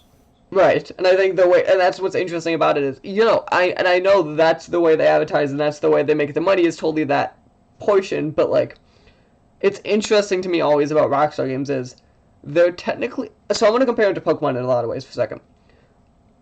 On the face value, they're really simple, like Pokemon is for like the kids. But if you want to get into these, that's where the hardcore. I think that's the hardcore like perfect mashup is the you can get as deep as you want, but as shallow as you want at the same time, and you still will go through it. Which most games don't let you pull that off. And I think maybe that's I think the Red Dead Redemption 2 issue is they lean towards you have to go a certain more deeper than normal. Yeah, there's no. There is no shallow play. Yeah. With GTA 5, there was the easy way to go through. Down to you failed a mission 3 times? Do you just want to go to the next scene? And I know that's like a dumb thing, but how many people were able to complete the game that wouldn't have because of that? Yeah. But yeah, there's definitely that thing of, the failing out gets you, skip through to the next cutscene, or you don't have to do the dumb crane sequence or whatever. Yeah, you don't have to do a sequence that you don't want to do. Which I think was really cool because this type of story they're telling, like, yeah, the whole point of it is you should be doing the fun part of the heist, not the tedious part if you don't want to. Yeah, and honestly, to me, like, GTA 5 had a lot more of the weird sequences. Oh, I think they learned. Like, okay, there's the crane game, the literal crane game. There's the... Which some designer just put it in as a joke. Like, let's be honest. There's the tow truck missions. There's the garbage collecting. Like, so there's all these things which Redemption 2, Red Dead 2, they don't necessarily have all of those things, right? There's no, as I can't think of an equivalent of the crane game that you have to do. Mm-hmm. There's side stuff that gets weird as hell. But you don't have to, go through it to get to the next thing. Which is why I think they put those in GTA, the skippable things. Mm-hmm. Is because you just have to get through it to get to the next. So, which, speaking of side things, I have to ask, did you ever encounter the hog farm? No. Brother and sister on the hog farm? No. Okay, I was going to say, because if you did, you know exactly what I'm talking about. That sequence, I'm just taking from the typical categories they have in their Game of the Year for Giant Bomb. If I'm going to put up a sequence from Red Dead 2 for best moment or sequence, it's that. Really? Because the entire thing, like, it's weird as hell what's going on. Um, I can tell the story of it without spoiling it. Okay. Spoiling the crazy part. Um, you roll up on a hog farm. The dude's sitting out there like, "Hey, come on in." You know, really seems to be a really nice guy. Come on and eat. You know, it's no trouble. So you do that, and then they get you drunk on some like crazy, hopped up liquor. Oh, it's one of those types of missions. Yeah. And then, so they steal all your money, but they don't steal your guns. What? Makes sense. When you steal both. So then you get the, the power trip redemption of going into the house and just blasting both of them. Of course you would. By the time I got to that point, I had the semi-auto shotgun. Mm-hmm. So you could just basically keep pulling the trigger and it would shoot. You didn't have to, use the repeater or the pump or anything like that. Mm-hmm. So I just walk in the door, I pull out my shotgun, go into Deadeye. The lady's standing there, like, in the kitchen or something like that. I blast her. Her body, just, the blood sprays all over the wall. Her body flies over the island. The guy comes down the stairs, and I blast him through the door. Like, their stairs come down, and then there's a door to go outside. And he goes through the door. And then I get out of Deadeye, and then grab my money. And you can find some crazy ass shit in there. Like, it is ridiculous. Nice. But that sequence is definitely my favorite from... I would say my favorite sequence from the game. There was a moment towards the end that made me feel like a complete badass. Mm-hmm. Which, have you finished the story by now? No. We've been over this. Are you? Not super. I'm only like. Oh, I've been playing like Hitman and other stuff. I told you this. What chapter are you in? 3? Okay. I would say, without spoiling it, unless you kind of know how the game ends, without spoiling it, I would try to do as much of your side stuff in Chapter 3 as you can. Mm. Okay. Only because in Chapter 4 you start the decline. Okay. So, yeah. So that's that's that. Do we want to talk about kind of some of the news that's going on in the games world? Really, there's only like Okay. two. I want to. There's 2 news stories and one. I want to talk about the Epic thing first. Okay. So, Epic. Yesterday, when we were recording this. Yeah. Remember, this guy walked into school and my mouth dropped, because it, like, dropped as I walked in. It was epically announced they're opening a Steam competitor. And now here's the part. So I don't know how much you know. So the standard in the industry is 70-30. 30 goes to a storefront owner, which was the whole Epic fight earlier. And with this is that. 88-12. Right. And no, and there's another catch. If you're using Unreal, this includes they not making you pay the 5% extra also. Because the Unreal Unity thing is always you pay nothing, but you give them 5% if you're a certain size studio. Yeah. If you use Unreal and go in the store, you pay 0 for that 5%. So it's literally just 12, no back end nonsense. Mm-hmm. Which this is probably why Steam a couple weeks, like a week ago, announced if you hit 5 million sales, you cut to 25%. If you hit 10 million, you cut to 20%, which was probably to keep AAAs on there. Because my assumption is they caught wind of this, and every AAA studio is probably going, let's go to the Unreal store now. Because if you sell 10 million units of a game, and I just said you get increase an extra 18%, do you see all of a sudden that's a whole different ballgame? it's nice, but they're also, I mean, let's think about, okay, what's a good example? Odyssey, Assassin's Creed Odyssey. Okay. They're already paying. Okay, so realistically, your only expense to be on Ubisoft's a bad one because they have their own launcher and their own store. Most AAAs have a launch. That's why I didn't like. You can't use Activision or Blizzard now. Yeah, but Ubi is still Square. You can still use like Square, for example. Yeah. But well, I guess Call of Duty's on Steam. I was gonna say No, Call of Duty's on Battle.net. They moved it this year. It's straight on Battle.net. Oh, that's it. Yeah, I thought it was just Battle. Okay, maybe it's just Battle.net. But Ubi games you can still buy on Steam. Yes, Ubi games you still buy on Steam. Square you buy on Steam. Deep Silver you buy on Steam. Like, there's still a decent amount. It's just not what it used to be. But what I'm saying is, so take the Ubi launcher out, take Uplay launcher out. Okay. Their only expense on PC from Is sales the cut. is the cut to Steam. Okay. And I'm gonna give a counter for this is you're a public company.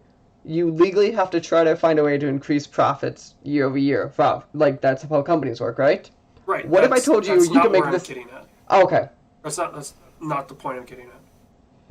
Continue. The point I'm getting at is when you release a physical copy of a game,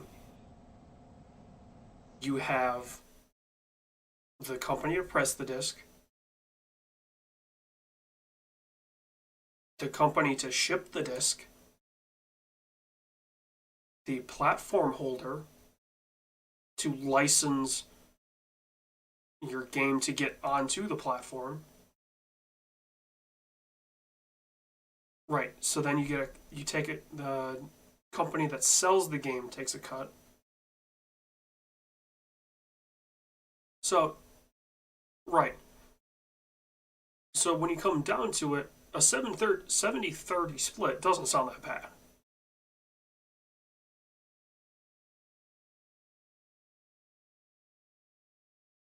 But you're also telling me that there's how many users on Fortnite. It gets down to a user thing. Fortnite, and I would agree with you got if Steam. Fortnite didn't make everyone download the Epic launcher, which means you already have the store now when it launches. Yeah, everybody's got Fortnite. But point. Their concern, I think they alleviated the lot of concern on the the- back end because of Fortnite.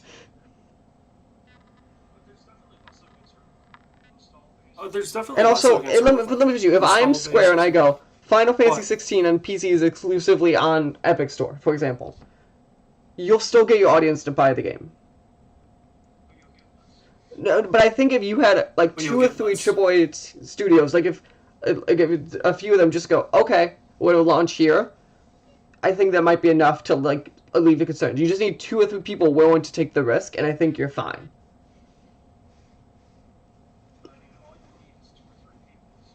I mean, all you need is 2 or 3 people to say, "Oh, we're just gonna start selling our games." But they're already starting exclusively that. on our launcher. No, but they're already starting that. So But really folks my thing, I'm saying to make it where the Epic launch is viable, I think Epic just needs to get in bed with 1 or 2 other publishers and go, trust us. Here's your better cut, and that's where I think. And I'm not saying they're gonna kill Steam, but I think Steam's in for the biggest fight of its life it's been in for a while, because everyone's been killing on Steam recently, complaining about stuff. So here's Epic, who did you read this Game Informer article on this at all or no? Okay. My favorite I've was read a the couple line about different how articles on it was Andy McNamara, I think, which is the lead person on Game Informer. Yeah, so he went, EIC. how can you get away with charging 12% and everyone else is 30? And literally, like, the other teams, they went, well, we think they overcharge people by 340%. Like, what do they really do for you? And he broke down the percentage of what it cost. He went, so we're making a 2% profit. They're making a 22% profit. He goes, we're being honest with you. Like, it was this little stuff of, like, if they could keep this PR up correctly, and I think good PR could go a long way. And they're doing other stuff of, like, they said, we're doing manual curation. Which, if you're an indie and you get on that Epic Store and you know they're doing manual curation, you have a way better chance of being in front of people's eyeballs than on Steam. Like, it's little stuff of... Yeah. I mean, it's good for the small people. I think what you'll see is some of And the I indie games think get off indies Steam and account go for way to. more of Steam's daily users than we realize they do. Or even Oh just, yeah, if because we, there's even if like we a just say the top jillion 10% indie of indie games, games. which is where all the money is. I still think that is counting for enough of Steam's percentage where if I cut away a third of those, Steam would be like, where the fuck are they? Like, they would notice that. I think it They might would be notice enough it, to but get they Steam to wouldn't have any talk about what problem the, with like, it. it might get enough Steam to, maybe Steam could be more open to percentages or something. I think it will only make, I think it'll make the marketplace better if this is successful.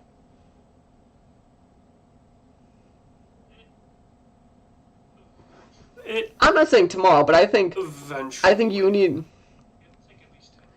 It'll take it'll take at least 10 years for the marketplace to be like okay, because it'll be the opening salvo of Epic's going 88 to 12, and then 3 years we're later, 88 to 12. Steam goes, So, 85-15 to stay on Steam, and then it's back and forth, which back to and forth me, for a couple, see, to for me, it would 10 be, what's years. going to be interesting is, what if this fight isn't just about Steam? What if it ends up being something like, with the Epic Launcher, and then someone like Google or Apple goes, okay, we'll do this, we'll match you. And that's when you go, that's the floodgates open.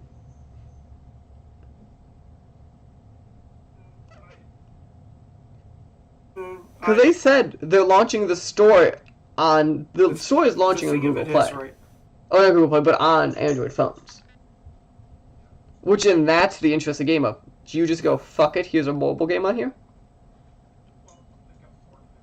But, like, do you just go all the way Well, with it? they've got Because Fortnite. that's, you download it anyway, so why don't we just sell actual mobile games here? And just make Google Play shit themselves. And just really put the fight out there. Because you're Epic and you have the money. And you can do it. Because Google could probably But they buy would. Tencent. Okay, but, like, the one way different thing of that will probably never get approved anywhere. And they both know it. No, that actually stands a good chance of if Okay, but Alphabet wanted to buy I think they Tencent, would have to do it quickly because the way I think Tencent they could. grows. Like, if that plan's not in work now, it wouldn't be when works on time. It'd be a merger more than a buyout, I think.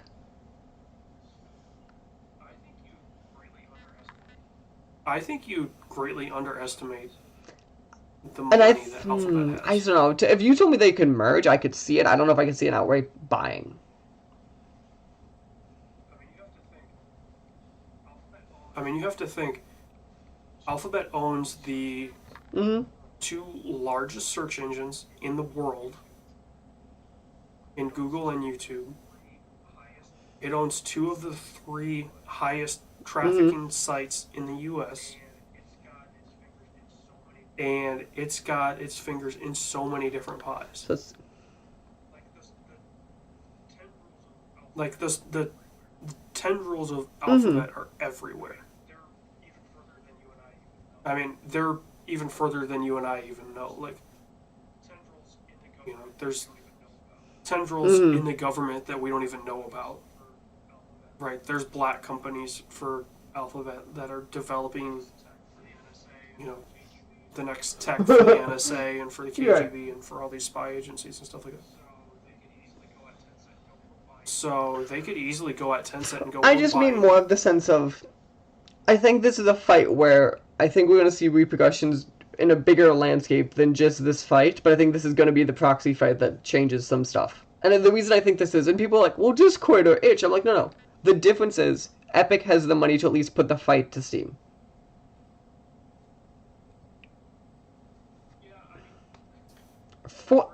Yeah, I mean, to bring it back to wrestling, right? Epic is the WCW. They have the money. The question is, I think it comes down to when they launch the store, can they get... I think they need one big size publisher to be on their side of the fight, and I think they have at least a chance to put a dent in Steam.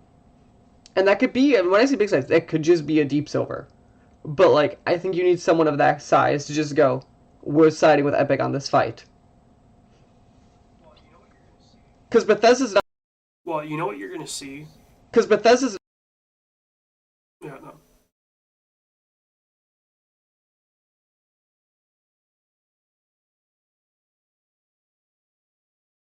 But how, what are the sales that Square's driving on PC anymore? Not great.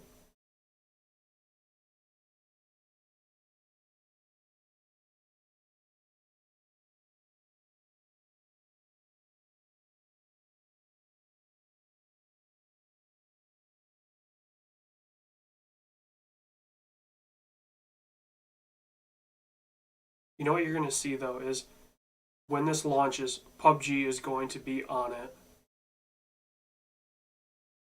But you're not buying it on Steam anymore. Um, I'd Why though? imagine You could there's turn it. a You could lawsuit stop in selling that. games. No, they have marketplace integration. They have all this stuff that they're just tied to deeply No, on Steam. that's to be true. like, oh, But you could say can't, it's a different price. you know. I mean, I guess what you could do, right, is you could stop. That's what I mean. That's what I selling, meant. but I you meant would like still be able to stop play selling it. new copies. Like I can't go on Steam to buy it anymore. I can still play my copy of it. Or to me, it goes fine. Yeah. $10 cheaper on Epic Strike. Actually, seeing we say this, I feel like players owned. Oh wait, no, they're both owned by Tencent, aren't they? I forget about, which to me is the greatest fight of all time, that they both have backings by Tencent and the lawsuit's still going on. Oh, is it over? No, that lawsuit. Oh, that's still my favorite thing of they were both owned by months. Tencent, or at least partially owned by Tencent. I think by the time we heard of the news of that Probably. Korean lawsuit, it was But- already over.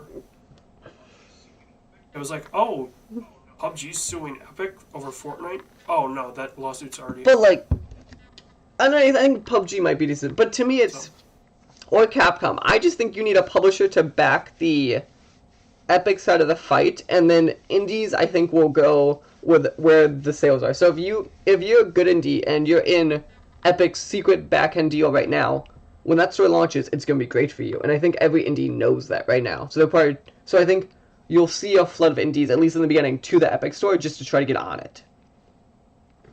Because if you're on the Switch the first 6 months, if you're on Vive the first 6 months, like especially with it being the PC market though, if you're on that with 20 of the games, whatever it is, for the first 6 months, it's only could be for amazing for you.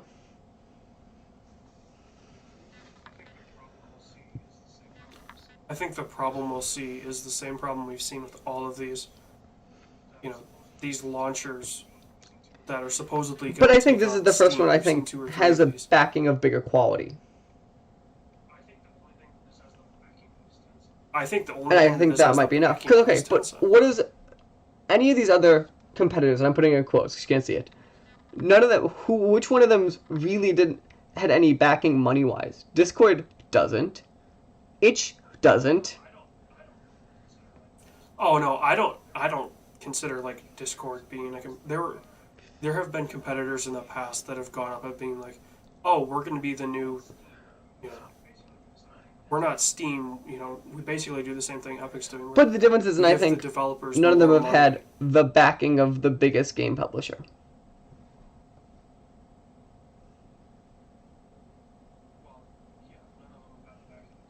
Well, yeah, none of them have had the backing of Tencent, but it's also, like I said, right, it's the WCW thing. And if they have the money, they can just throw at it. So the thing which is interesting in the one story I read is they've been building this thing for 5 years. Also, did you see the other thing that I found out about, which blew my mind? You know Steam Spy? No, he announced today where he works? It's been shut down for do you know where he works? Months. Do you know what he was building? Epic. While he was Steam Spy? Yeah, this.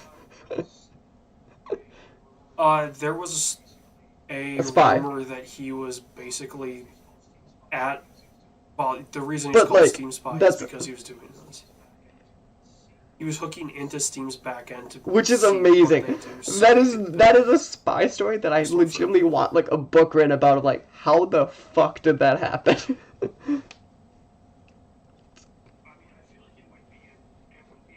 I mean, I feel like it would be it wouldn't be Jason a good Schreier book, article. It would be a good Not book, a long but like form it's totally a article. story It's I want to not hear of. Like, long enough to- okay, It's not. at what point did Epic get roped in on this plan?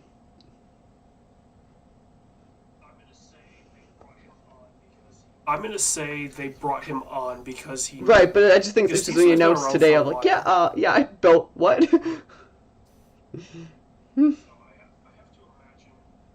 So I have to imagine he seems to have Yeah. been around for longer than 5 years.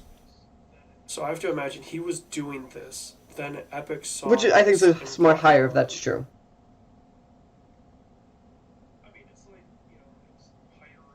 I mean, it's like, it's hiring, like, what would be a good example that you would understand? Oh, I can think of like when Like, if when one Amy is Hagen got hired, or one of those levels of hirings. Not necessarily, because she was working on a project and then you're taking her from the project. What this guy was doing No. was Oh, okay. But because Amy something separate. Hagen literally quit Naughty Dog, and then 2 days later got offered a job. This is what it was. This is the story that she always refers to as. No, she quit, being like, I'm gonna take a vacation. And then she got a job offer.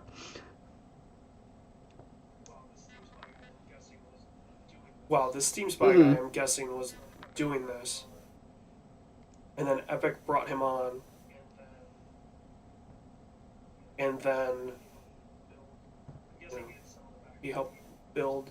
I'm guessing he had some. But I bet he probably understood the analytics software or whatever, like some probably those kind of back-end stuff he built, Yeah. or API plugins or whatever. So. Yeah. And maybe that's what they brought him in for. Was like, hey, how did you do the? Which would API still be plugin if for you're trying this? if your whole thing is transparency and being the better moral person. Stuff like API plugins is actually a really cool way to do that. If you're them, that'd be an interesting game to play. Be like, okay, and just integrate what Steam Spy did like in your store.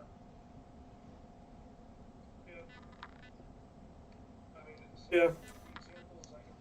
I mean, so the examples I can think of are like Adrian. This you're not going to understand this example, but maybe somebody listening will. Adrian Newey, who's a basically the dark arts master of aerodynamics in Formula One, worked for McLaren and helped design the McLaren cars. And while he was doing that, he was getting contacted by the team that would eventually become Red Bull Racing to help design their car. So he knew what McLaren was doing and how to bend these rules. And then all of a sudden, Adrian Newey leaves McLaren. Oh, he's with Red Bull? Mm-hmm. Like, it's one of these things. So where he was doing something already, they brought him on kind of in the background. And now they're ready to make the switch. So they do it That could be. publicly. So I was planning on talking about Fortnite, but we've got a discussion about Fallout to talk about. And then I'll give you a short version of Fallout. Bethesda be fucking up.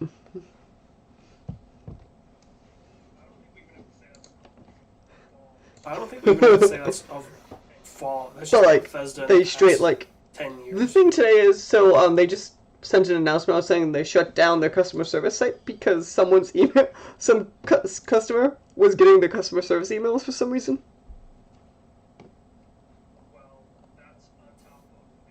Well, that's on top of The bag. Canvas Gate 2018. God, I hate that But you it's keep funny as hell. tagged to all these stupid things, but I just loved that email chain. Did you see the photos of that chain? I'm like, they're just too What? expensive, so we decided not Shouldn't to you do like? it. Isn't that the time to give a refund? Like, basically telling the person, tough shit, and then they're like, we'll give you 500, whatever. The bag Which in isn't even game. enough to buy the 4th of July Which is, outfit. I'm like, my goodness. Or the bag At least give them in-game, amount. yeah. If I was, if you were them, the ultimate dick move would be give them that and then give them the bag in game. Because that would just be funny. And then they're like, okay, well, we'll make the plastic bags, and then it comes out that Yeah. influencers got all the canvas bags, and now they're like, oh, well, we'll spin up production for these canvas bags. Really? So No, they they're are. not It's too expensive now. the bad PR is probably not worth it.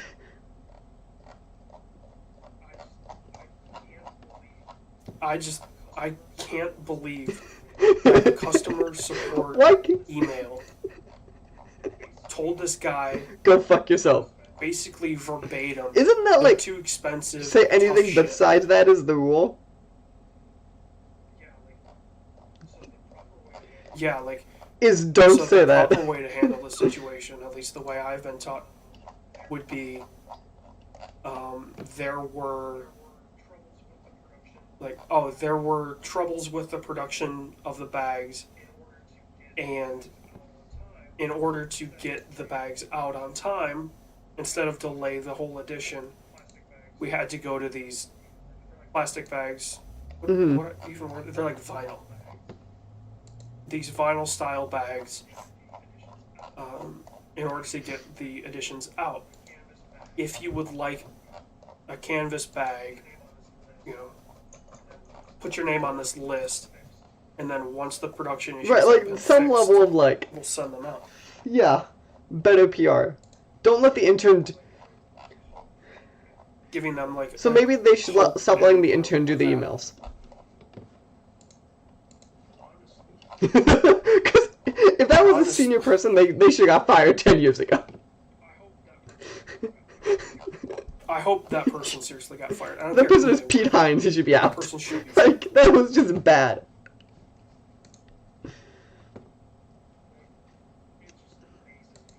Like, it just amazes me, right? Like, To say that out they loud. had the balls.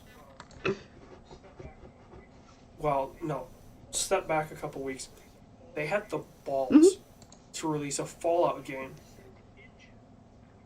in their same engine, which we know. And also, do Buggies you know my have. other favorite thing they did too was? They renamed the team that made the game Bethesda Game Studios, Austin, so they could say Bethesda Game Studios on the box. So now Bethesda Game Studios is going to get blamed, so they can't throw the team under the bus, which would have been at least the smart thing to do on their end. Right. So you release a Which, Fallout if you're game smart, you'd with have kept the BGS team name, even if on you it. change it. Don't put the BGS name on that team. Even if you call them, I don't know, what would be a good... Or like Like the way you have the ZeniMax coalition Online. is the Gears of War Do team. Bethesda Online, or do Fallout Online's the team. You know what I'm saying? Like, clearly state it. Yeah, if you called it Bethesda... If you called it Bethesda Online and be like, oh yeah, this is a studio that we Because created to... it was the create team this- that was gonna make a different Fallout online game. game, and they just basically canceled that game and made the team BGS instead.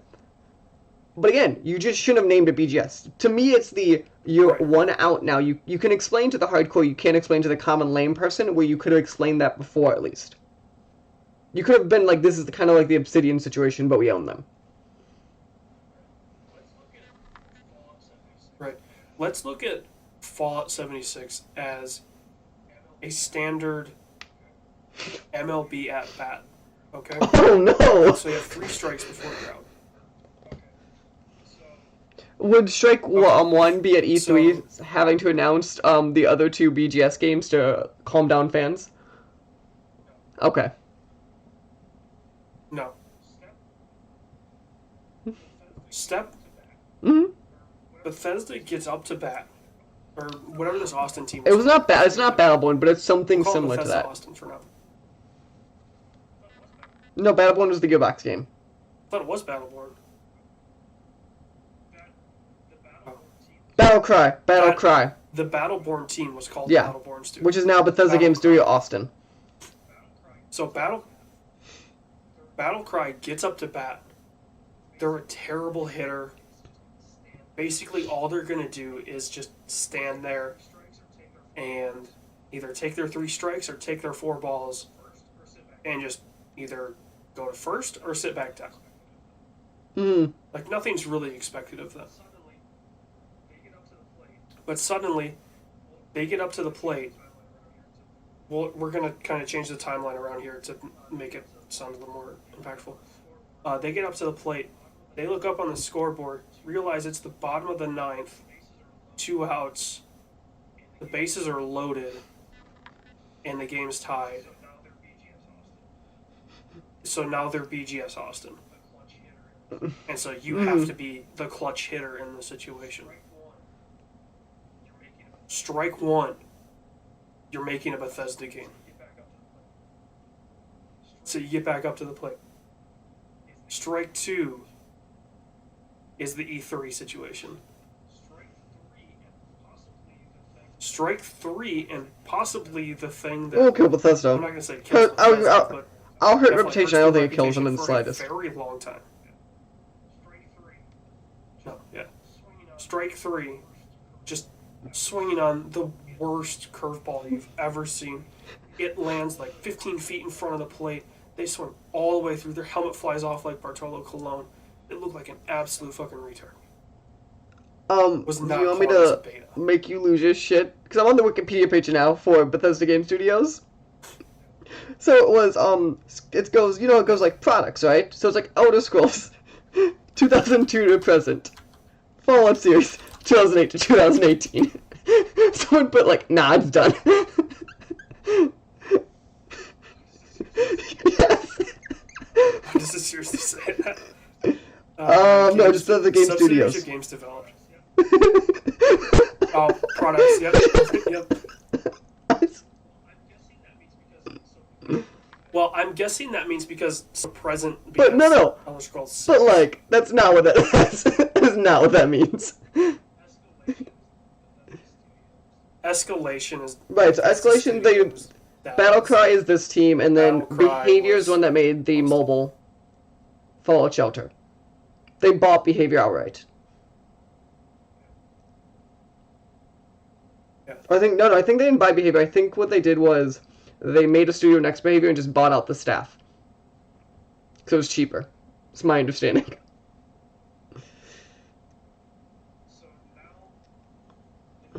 So now the Bethesda team, right, in this situation, they've struck out. And they're going into extras. I think so. I'm gonna say it. I don't. Right. I think you can still save the game because, like, an example being Elder Scrolls Online. That game was not this bad, but it was it was here at one time, and now people love that game. Or it's like the good old Final Fantasy XIV story, but it's specifically a Bethesda example is Elder Scrolls Online, and they fixed it.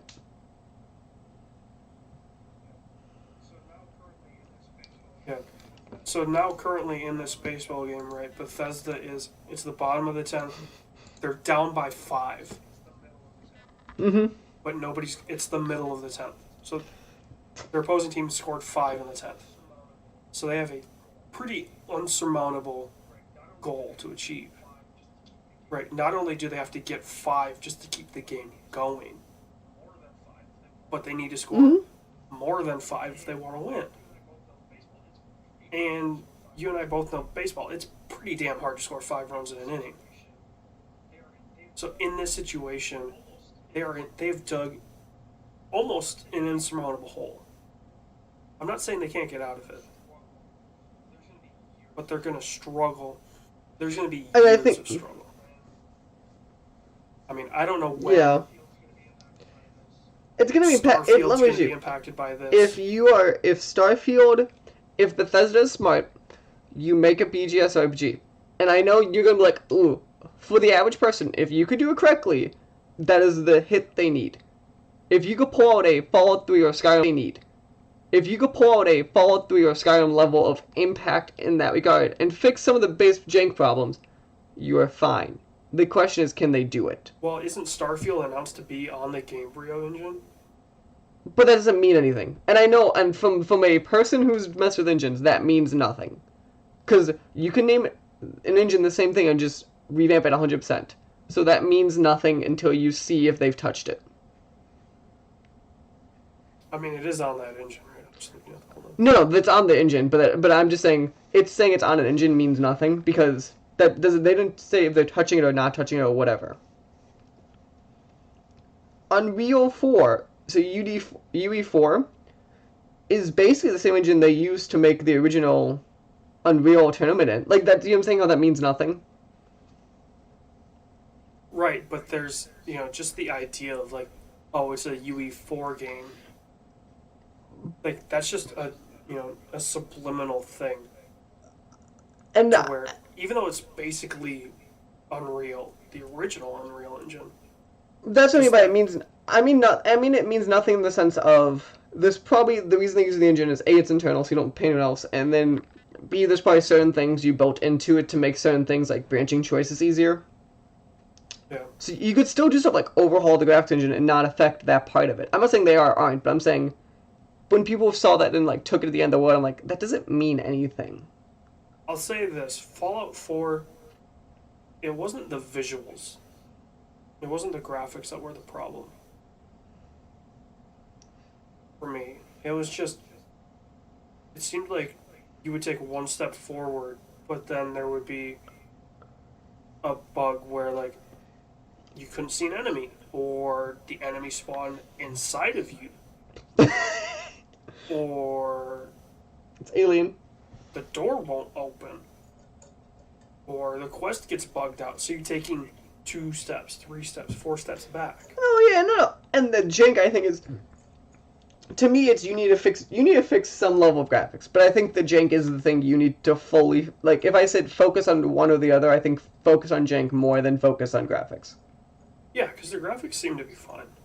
Especially if you could stylize them to sci-fi, you could get away with lower quality if you could stylize them correctly. That's just how stylized graphics works. That's the whole argument of like, I still think Borderlands 2 and Borderlands 1 look like good games because they're 6-year-olds, but they're stylized, so you don't know that.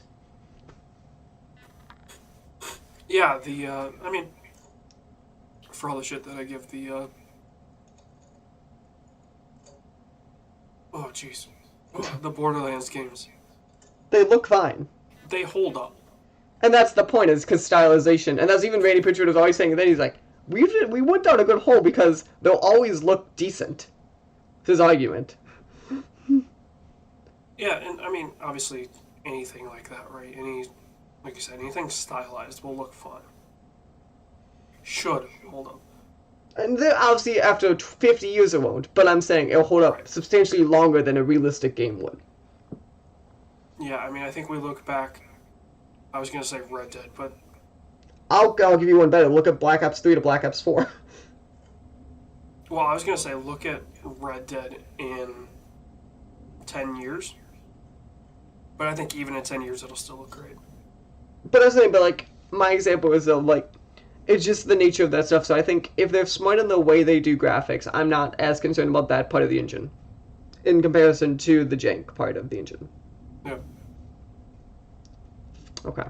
So it's getting late, so we're gonna kind of time for the Game Awards part. Yes, it's getting late. We both need to go to bed. Oh. Do you have the website up? I can pull it I up. do. I have the categories up. What is the website? It's just Is GameAwards.com. Okay, that's easy enough. I was gonna make sure it wasn't anything weird like jeffkeely.face.org or something. I don't know. Nominees? Yeah, go to nominees, then go to category list. Are we doing who we think we're gonna win or who do we want to win? Let's do both. So let's only pick a couple categories. I say it's Game of the Year. I'm just going to the list. Ongoing game looked interesting, but it's gonna be Fortnite, so. Which one? Oh, let's do Game Direction, Okay. Narrative, Mhm. and do you want to do Indie? And just do those 4? Yeah. Those work for you? Okay. Yeah. Those seem like the most like we could both talk about. Let's leave Game of the Year for last. Okay. Do you want to start on I'm narrative? gonna start from the bottom, so indie. Oh, you want to start Indie? I'm going with Indie. Okay. So, your nominees for Best Independent Game. So, for record, I argue this is the toughest category in the entire show. But continue. Celeste, Dead Cells, Into the Breach, Return of Obra Dinn and The Messenger. I have played 3 of these games, and I argue the 3 games I've played in this list could fight for a 10 on a score. I have played 0 of these games. I assume you've paid enough attention to know all 5 of these are literally critical darlings. Yes. I will say, if Into the Breach is the one I'm thinking of, is that the one that's kind of like a... Mechy? It's mech, and it's Mech Civ, almost. kind of. It's made by the FTL people. It's Yes, okay, yeah, it's on that's the grids. game I would vote for. I would vote for Dead Cells. I've seen... The stuff I've seen of Into the Breach just makes it look so much fun. But so the 3 games I argue are 10s are Return of Obra Dinn, Into the Breach, and Dead Cells. I think The Messenger is going to win, though. Because it's a public vote, and I think it's the one that had the widest amount of people playing it. Which one was The Messenger? It's a 2D platformer. I wish it makes it look like the photo is a link, but it doesn't do anything. Is it like a Castlevania? Yeah. I think I've seen people play it. So, and this is painful because I legitimately, in any other year, any of these 5 games could legitimately have said they earned the award. Yeah. Because Dead Cells, I think, for a team of, I think it was 11 people, is literally insane. Into the Breach. Isn't Return of the Obra Dinn from the guy that made Spelunky?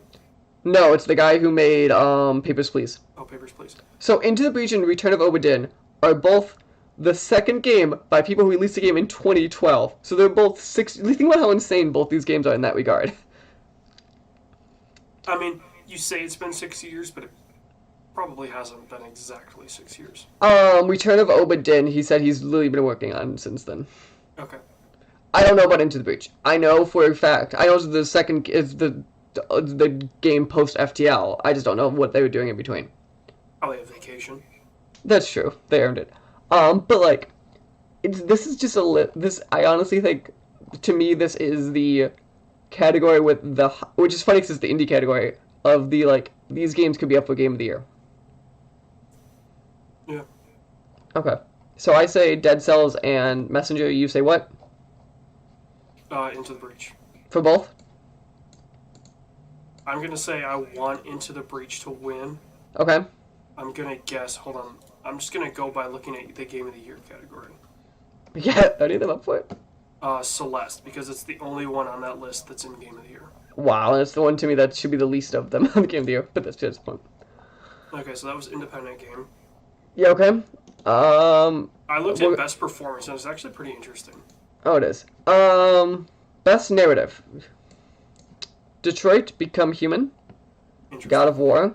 Life is Strange Episode 1. Spider-Man. Red Dead. I think this is the Red Dead Award ceremony. Yes. I don't know how you can put Life is Strange on here since it's only the first episode. Life is Strange is weird, and I think God of War is weird to me. Because, I guess, it's weird because narrative's a weird term, and I don't know how they're defining narrative.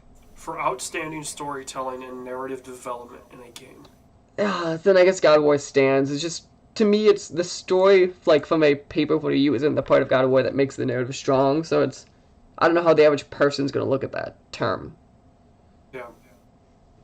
I think I want Red Dead, and I think it will be Red Dead. I think most of the categories Red Dead is in, it will win. I think God of War is this year's Horizon where it wins nothing. Or no, I think Spider-Man is this year's Horizon. Spider-Man is this year's Horizon, where it deserves stuff and it won't get any. Best Game Direction. A Way Out. I forgot existed. Detroit Become Human. God of War. Spider-Man. Red Dead. This, I think, is the award I would want Spider-Man to win. For outstanding creative vision and innovation in game direction and design.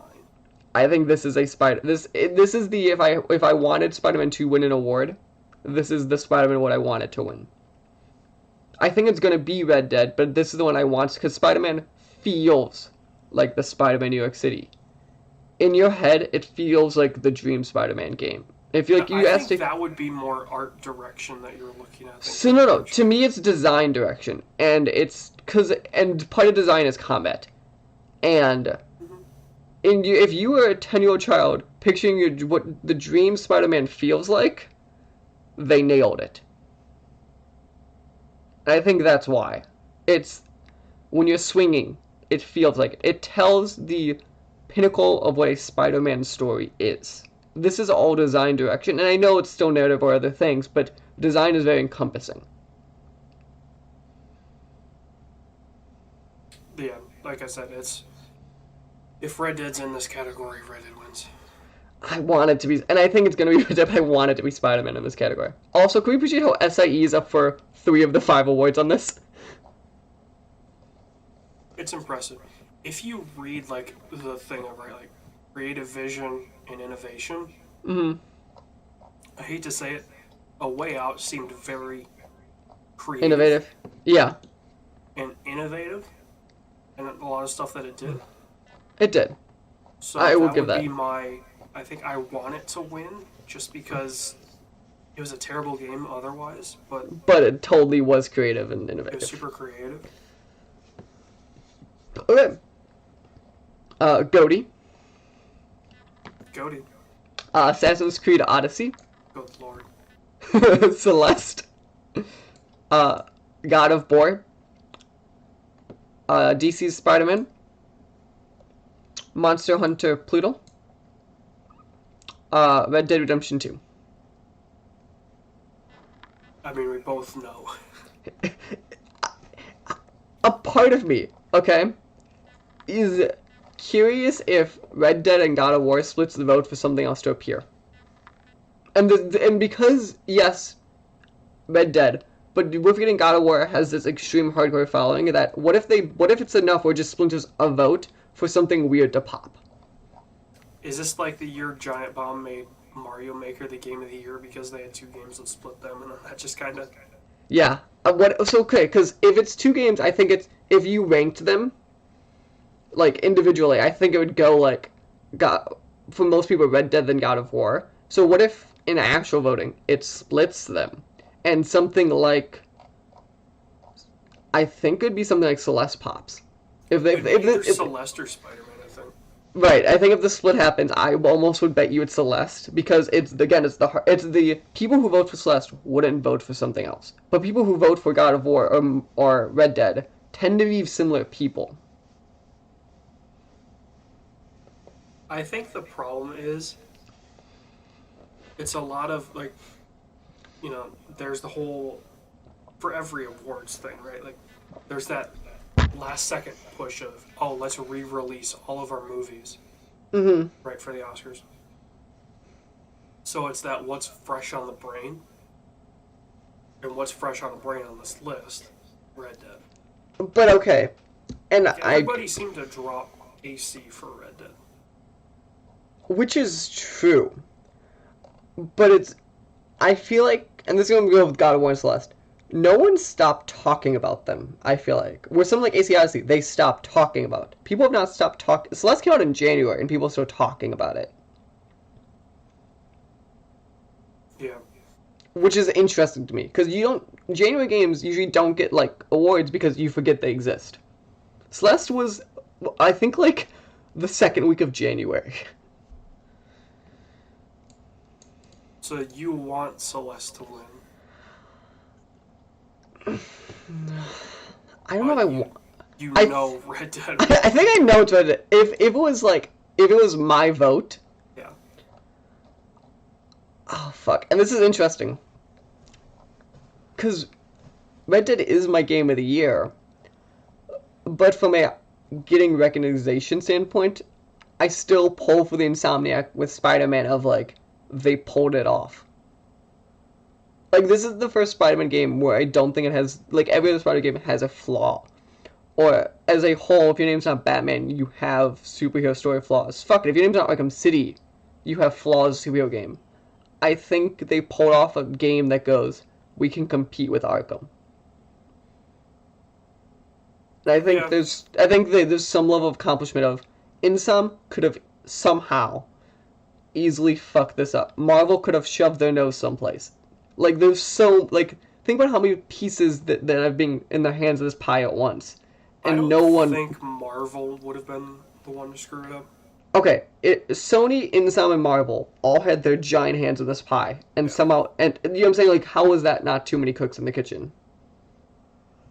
I think, okay, so here's how I think the meeting went, right? Disney and Sony walk into the room together, right?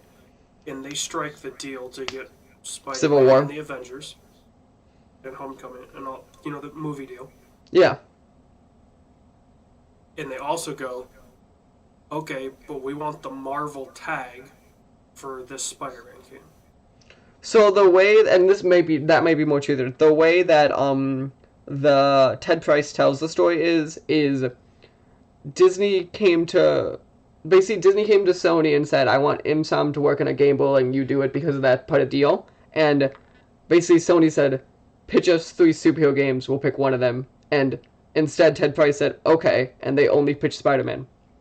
Because he asked the team, what do you want to work on? And everyone in the team said Spider-Man. Because Spider-Man... Yeah, and maybe that's how it happened, but I'm just thinking from, like... Spider-Man... Because the thing you have to count for is, the team that made Spider-Man made Sunset Overdrive, which makes... Just basically Spider-Man. Which makes so much sense. Because that was Spider-Man before they had the license. Yeah. So it's interesting to me. And I think it's a part of me wants it to win. It's not because it's my game of the year, it's because they pulled off something, like, it's interesting because God of War, Spider-Man, Red Dead Redemption 2 all pulled off the impossible this year in different ways, I think. Yeah.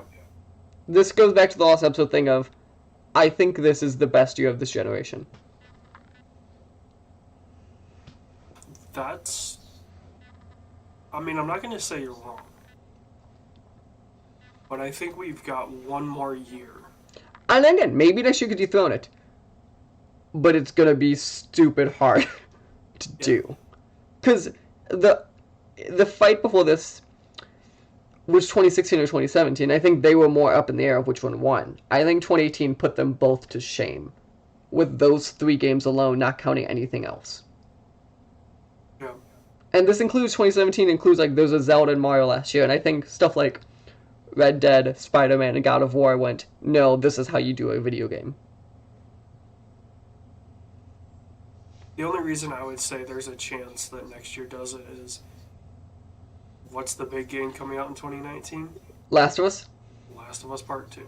If Last of Us Part 2, A, comes out in 2019, and B, can be The Last of Us again, and in my head, if Ghost of Tsushima and Last of Us can come out next year, it might be the year of Sony again, and they might be able to pull it off. Yeah. Which, this year, was for sure the year of Sony. Yes. Which is funny, because last year was decently a year of Sony also. Wasn't the volume, but it was totally like Sony was in the picture. This year was Sony owned this year. Yeah, they just basically walked in and said, hey, this is mine. They went... God of War, Spider-Man, Detroit, like, and you can say you want about Detroit, it's still by all accounts a good game. God of War and Spider-Man literally went, yeah, we're 9s and 10s. Yeah. And no one's fighting those numbers. No, I don't think anybody would. So, that's going to wrap it up for that. I was just looking through the rest of the categories. And I landed in the esports category. Oh, God. Which I think is really interesting to look at. Mm-hmm. Like, okay, best esports game. CSGO came out a gajillion years ago. Dota 2 came out, 6 years ago or something like that? Mm-hmm. Fortnite came out, I guess technically last year. So does Fortnite clean up mobile, best ongoing game, what else? Esports game. They've got League in here and they've got Overwatch. I think Fortnite is in anything it's in, it probably wins. I think It doesn't mean I want it to. Red Dead. It doesn't mean I want it to, but I think it will. Right.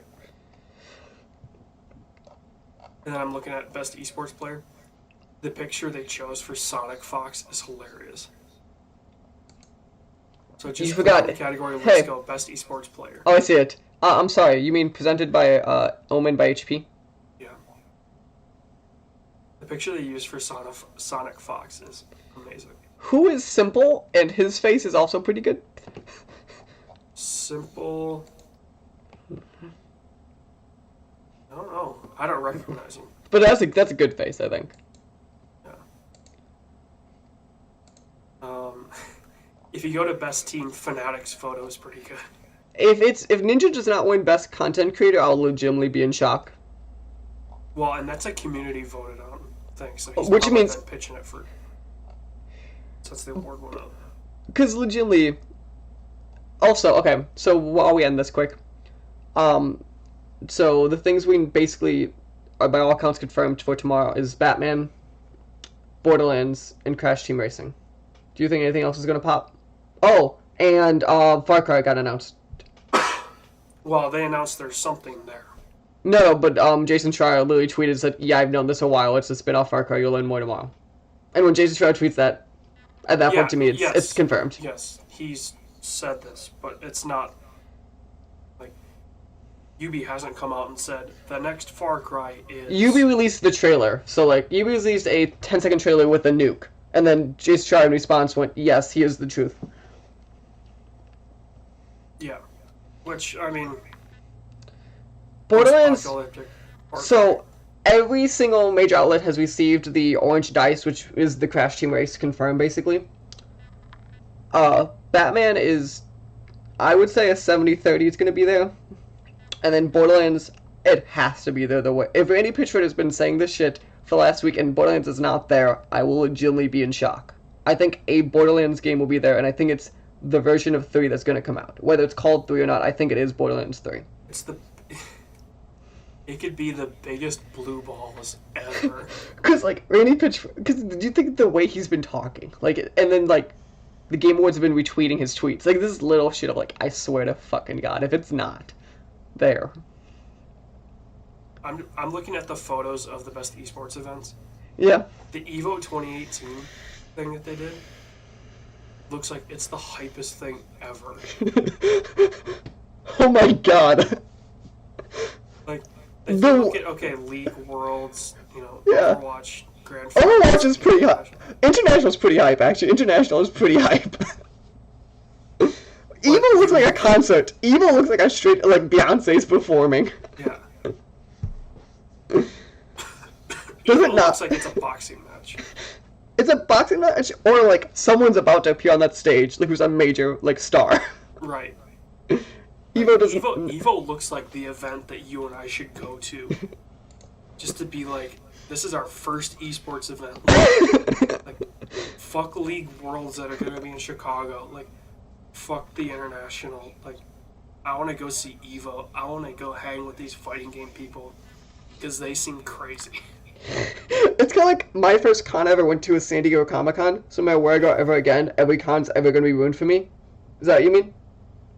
When I start at San Diego Comic-Con, you can't go up from there. Or it's the person that the first time ever on a plane is like business class or first class. Or the first time ever on a plane was, like, the plane having an emergency landing. You're like, oh no. They're never going to plane ever again. So, tangential story about planes.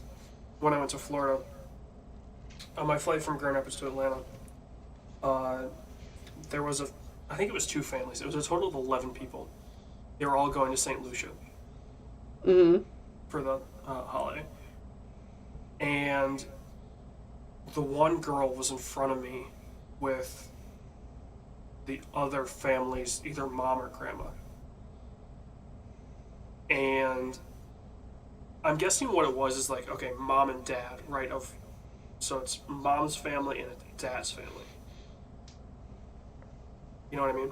Mm-hmm. So the girl was like, oh yeah, this, apparently it was the first time she's ever on a plane. She's like, oh, how long is it? Well, it's like, okay, the grandma's saying, well, it's like an hour and a half to Atlanta, and then we land in St. Lucia at like 2 or 3:30 their time. Okay.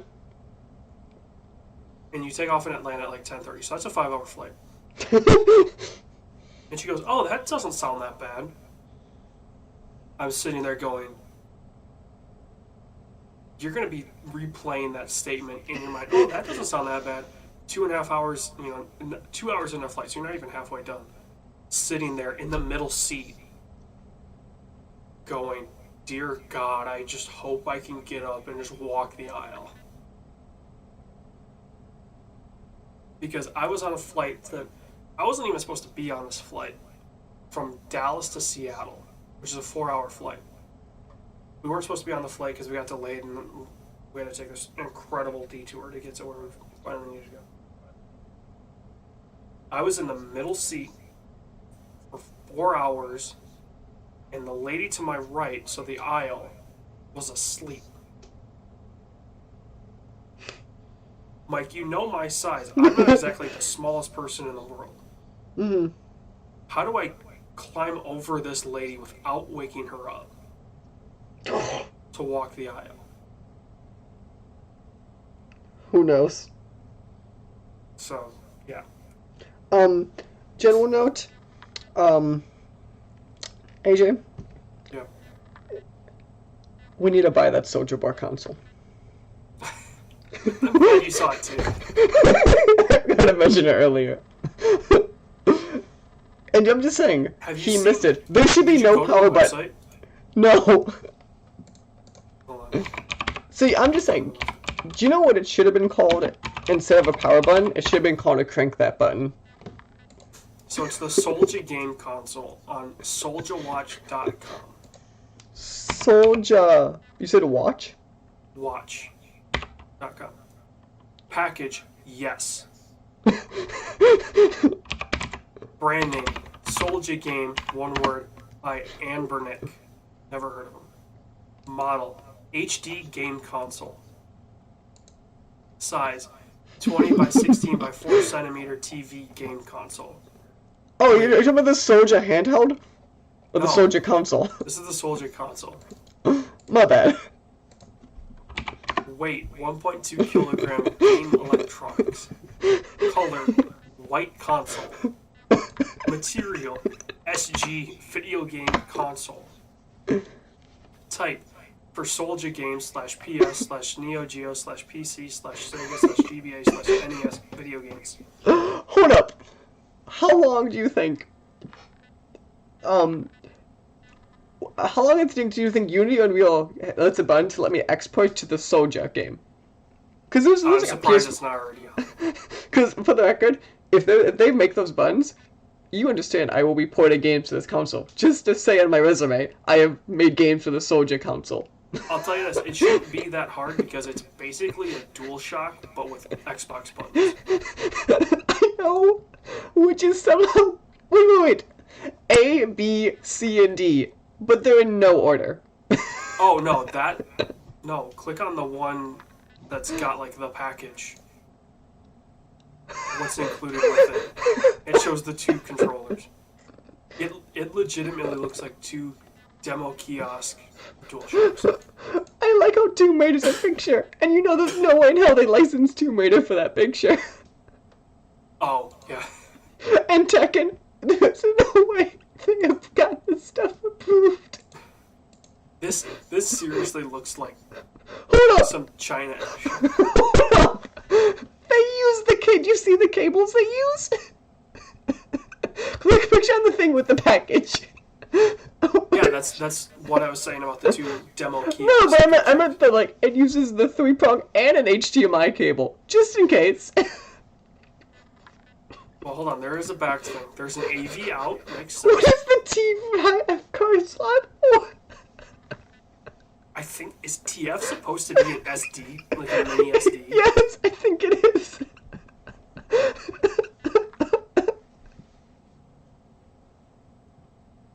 And the photo that they use of the back of the console isn't even the photo that they have right next to it.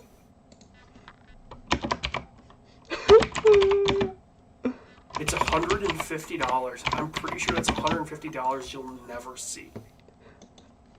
if this was legitimately like even $50, do you know how much I would think about buying it? Oh, if it was $50, I would definitely look at it. Game speed FPS, 1-to-1 output, perfect and fluent. Over 800 built-in games. Do you think any of those games are actually licensed? Oh, I can guarantee you they are. What is the Soja handheld? What? Oh, Jesus Christ. Or the Soldier Pad, or the Soldier Phone, or the Soldier... Jesus, dude. Soldier Boy just licensed his name to a Chinese knockoff company. Hold up. Look at the handheld, and then read what it says about press 2 buttons at the same time to pop up the main menu. First off, also, you know, so they have like an R and L button. The R button's a reset button. No, there's a... You can't see them. They're, like, hidden. Okay. But somehow, let me get this straight. Wait. To them, a TF card looks like a game card. Yeah. So... Dude, what? don't... There's 2 eyes in direction. Just don't question this. There's 3,000 built-in games. Build. Like BYLD. In. Games. And download support. Hey, it's a Switch. It supports connecting to the TV. Wait. Support. Wait, was it? Because it's like connecting? What does connecting to TV mean? Where do you see that? On the handheld when you look at the Switch dock. No, it's support converting to TV. I'm sorry. That's not even close to a C. That's totally an R. That's what I mean. Dude, I'm telling you, these are all just Chinese knockoffs. I'm looking at the phone. The phone looks legit. I mean, the Hold up. phone's a knockoff. Hold up. It's not a... You know it's a USB-C, right? They call it a Type-C. Yeah. USB Type-C. Dual rear cam... Hold up. Dual rear cameras? Yeah. 18:9 display? Yeah. Does it say a 40... Hold up. Does it say 64 gigabyte ROM? H-Tom, where are you looking at? I'm just looking at the phone pictures. Type-C. Where are you seeing that? Is it The sideways phone picture. New design, new look? Sideways phone. Octa-core Power 4 processor goes with 4 gigabytes of RAM. No, I'm not seeing that photo. Oh, there it is. Octa-core, so that's a Snapdragon octa-core. Maybe. I don't think you could legally call it that.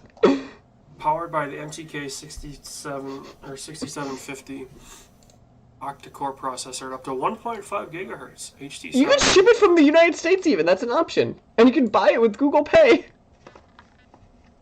Supports 4 gig RAM and 64 gig ROM. That's what I mean. What does that mean? If you need... Well...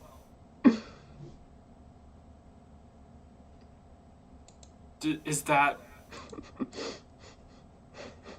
So, I mean, it's supposed to be an SD card. I'm glad it's supposed to be. The question is that an actual term for... I No! don't think it is. Because either. On the tablet it goes processor main frequency, quad core. Dude, I'm telling you, this... He's got... a knockoff... I don't even know what you would call the game console. We didn't even look at the watches? The Soldier watch. It's only $20. $20. That actually might be worth it. Movement type electronic. So the Soldier Game handheld is just a knockoff, like 2DS basically. Wait, I have a question. What does the word passometer mean? Hold on. Look at the watch. you tell me what a paso meter is? Are you looking at photos or? No, look at the description. Like it does the bullet points. Mm-hmm. What is a paso meter? Where's that? Function. Paso meter, sleep tracker. Type. Is that supposed to be a pedometer? I think so. Bluetooth, yes. Camera, yes. Remote control. Yes. Hold up. Is a remote control for your garage? What do you mean a remote control? Language. Hold on. I think we know where this is made. Russian? Language. Russian is the first one. Hold up. You missed my favorite part of this. You ready for this one? Screen shape. Square. Okay, scroll down. Can you tell me what stopwatch remote camera is? Stopwatch remote camera.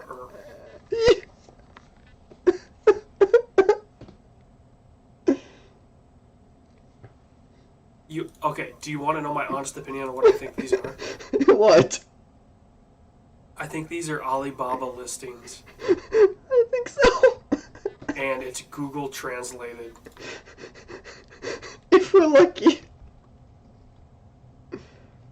No, this Size. is totally Google Translate fucking up. Wait. stuff. Size. Size is no box or with retail box. Hold on. Look at the headphones, the pods, which are supposed to be, I guess, AirPods. Okay. Color B, F, D, A, E, or C.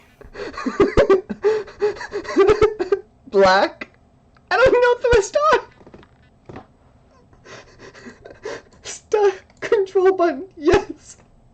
Function for video game. Common headphone for mobile phone for iPod. Hi-Fi headphone. Sport.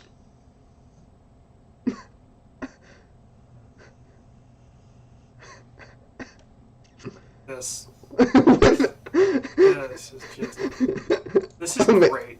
I'm glad we mentioned this. It's $10 to buy these knockoff AirPods. If they work, actually, it's not bad. Oh, should we? Buy the console, yes. No, I'm just thinking of.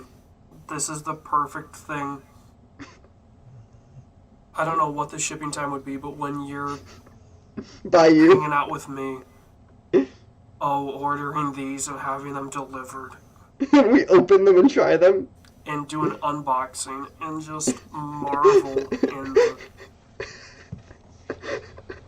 I want to play the games. I can plug the console on your TV just fries. Oh, well, it's USB powered, so it's obviously not that intensive. Did you read the description of SoldierWatch.com? The Soldier Watch is here. Created by American rapper, record producer, actor, and entrepreneur. Soldier, period, boy, tell him.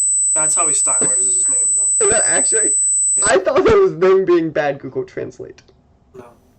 No, what's bad is created by American rapper, comma, record producer, comma, actor, comma, ampersand, entrepreneur.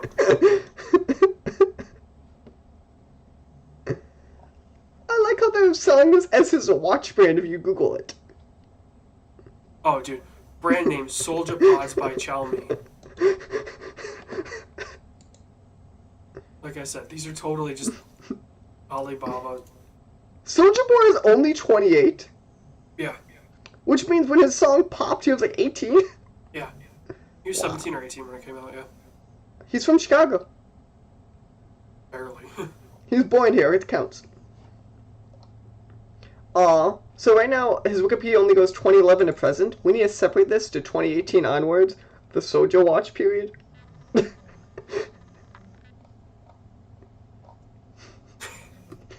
So I looked at the Soldier headphones wireless Bluetooth. Okay. $38.26. Color, black, red, white. Those are the color options. That's pretty standard. What Shipped is... from China or Russian Federation. What the fuck?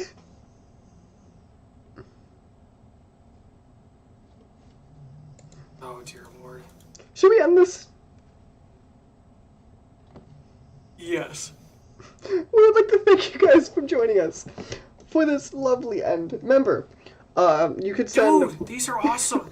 These headphones have a spot so you can put like a micro SD card in them so you don't have to carry your phone around. Remember, you can mail any of this stuff to AJ. What's your address again? We need to set up a PO box. We'll get you a PO box for this. But yeah, thanks for joining us, guys. Remember to review us, subscribe, all that podcast nonsense. You can find me on Twitter at Mikey_Maroney. You can find AJ at LowCpor. Yes. I like how he's got 2 sections for quick links on the bottom. It's On beautiful. his footer.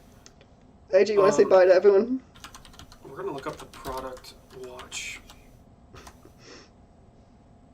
for Soldier Watch.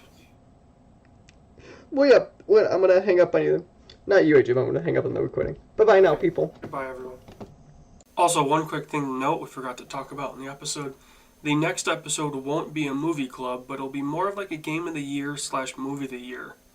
End of the year wrap-up show, and that should be, if not before the end of the year, shortly after the start of the new year. So keep a lookout for that, and yeah, see you guys in the next episode. Goodbye.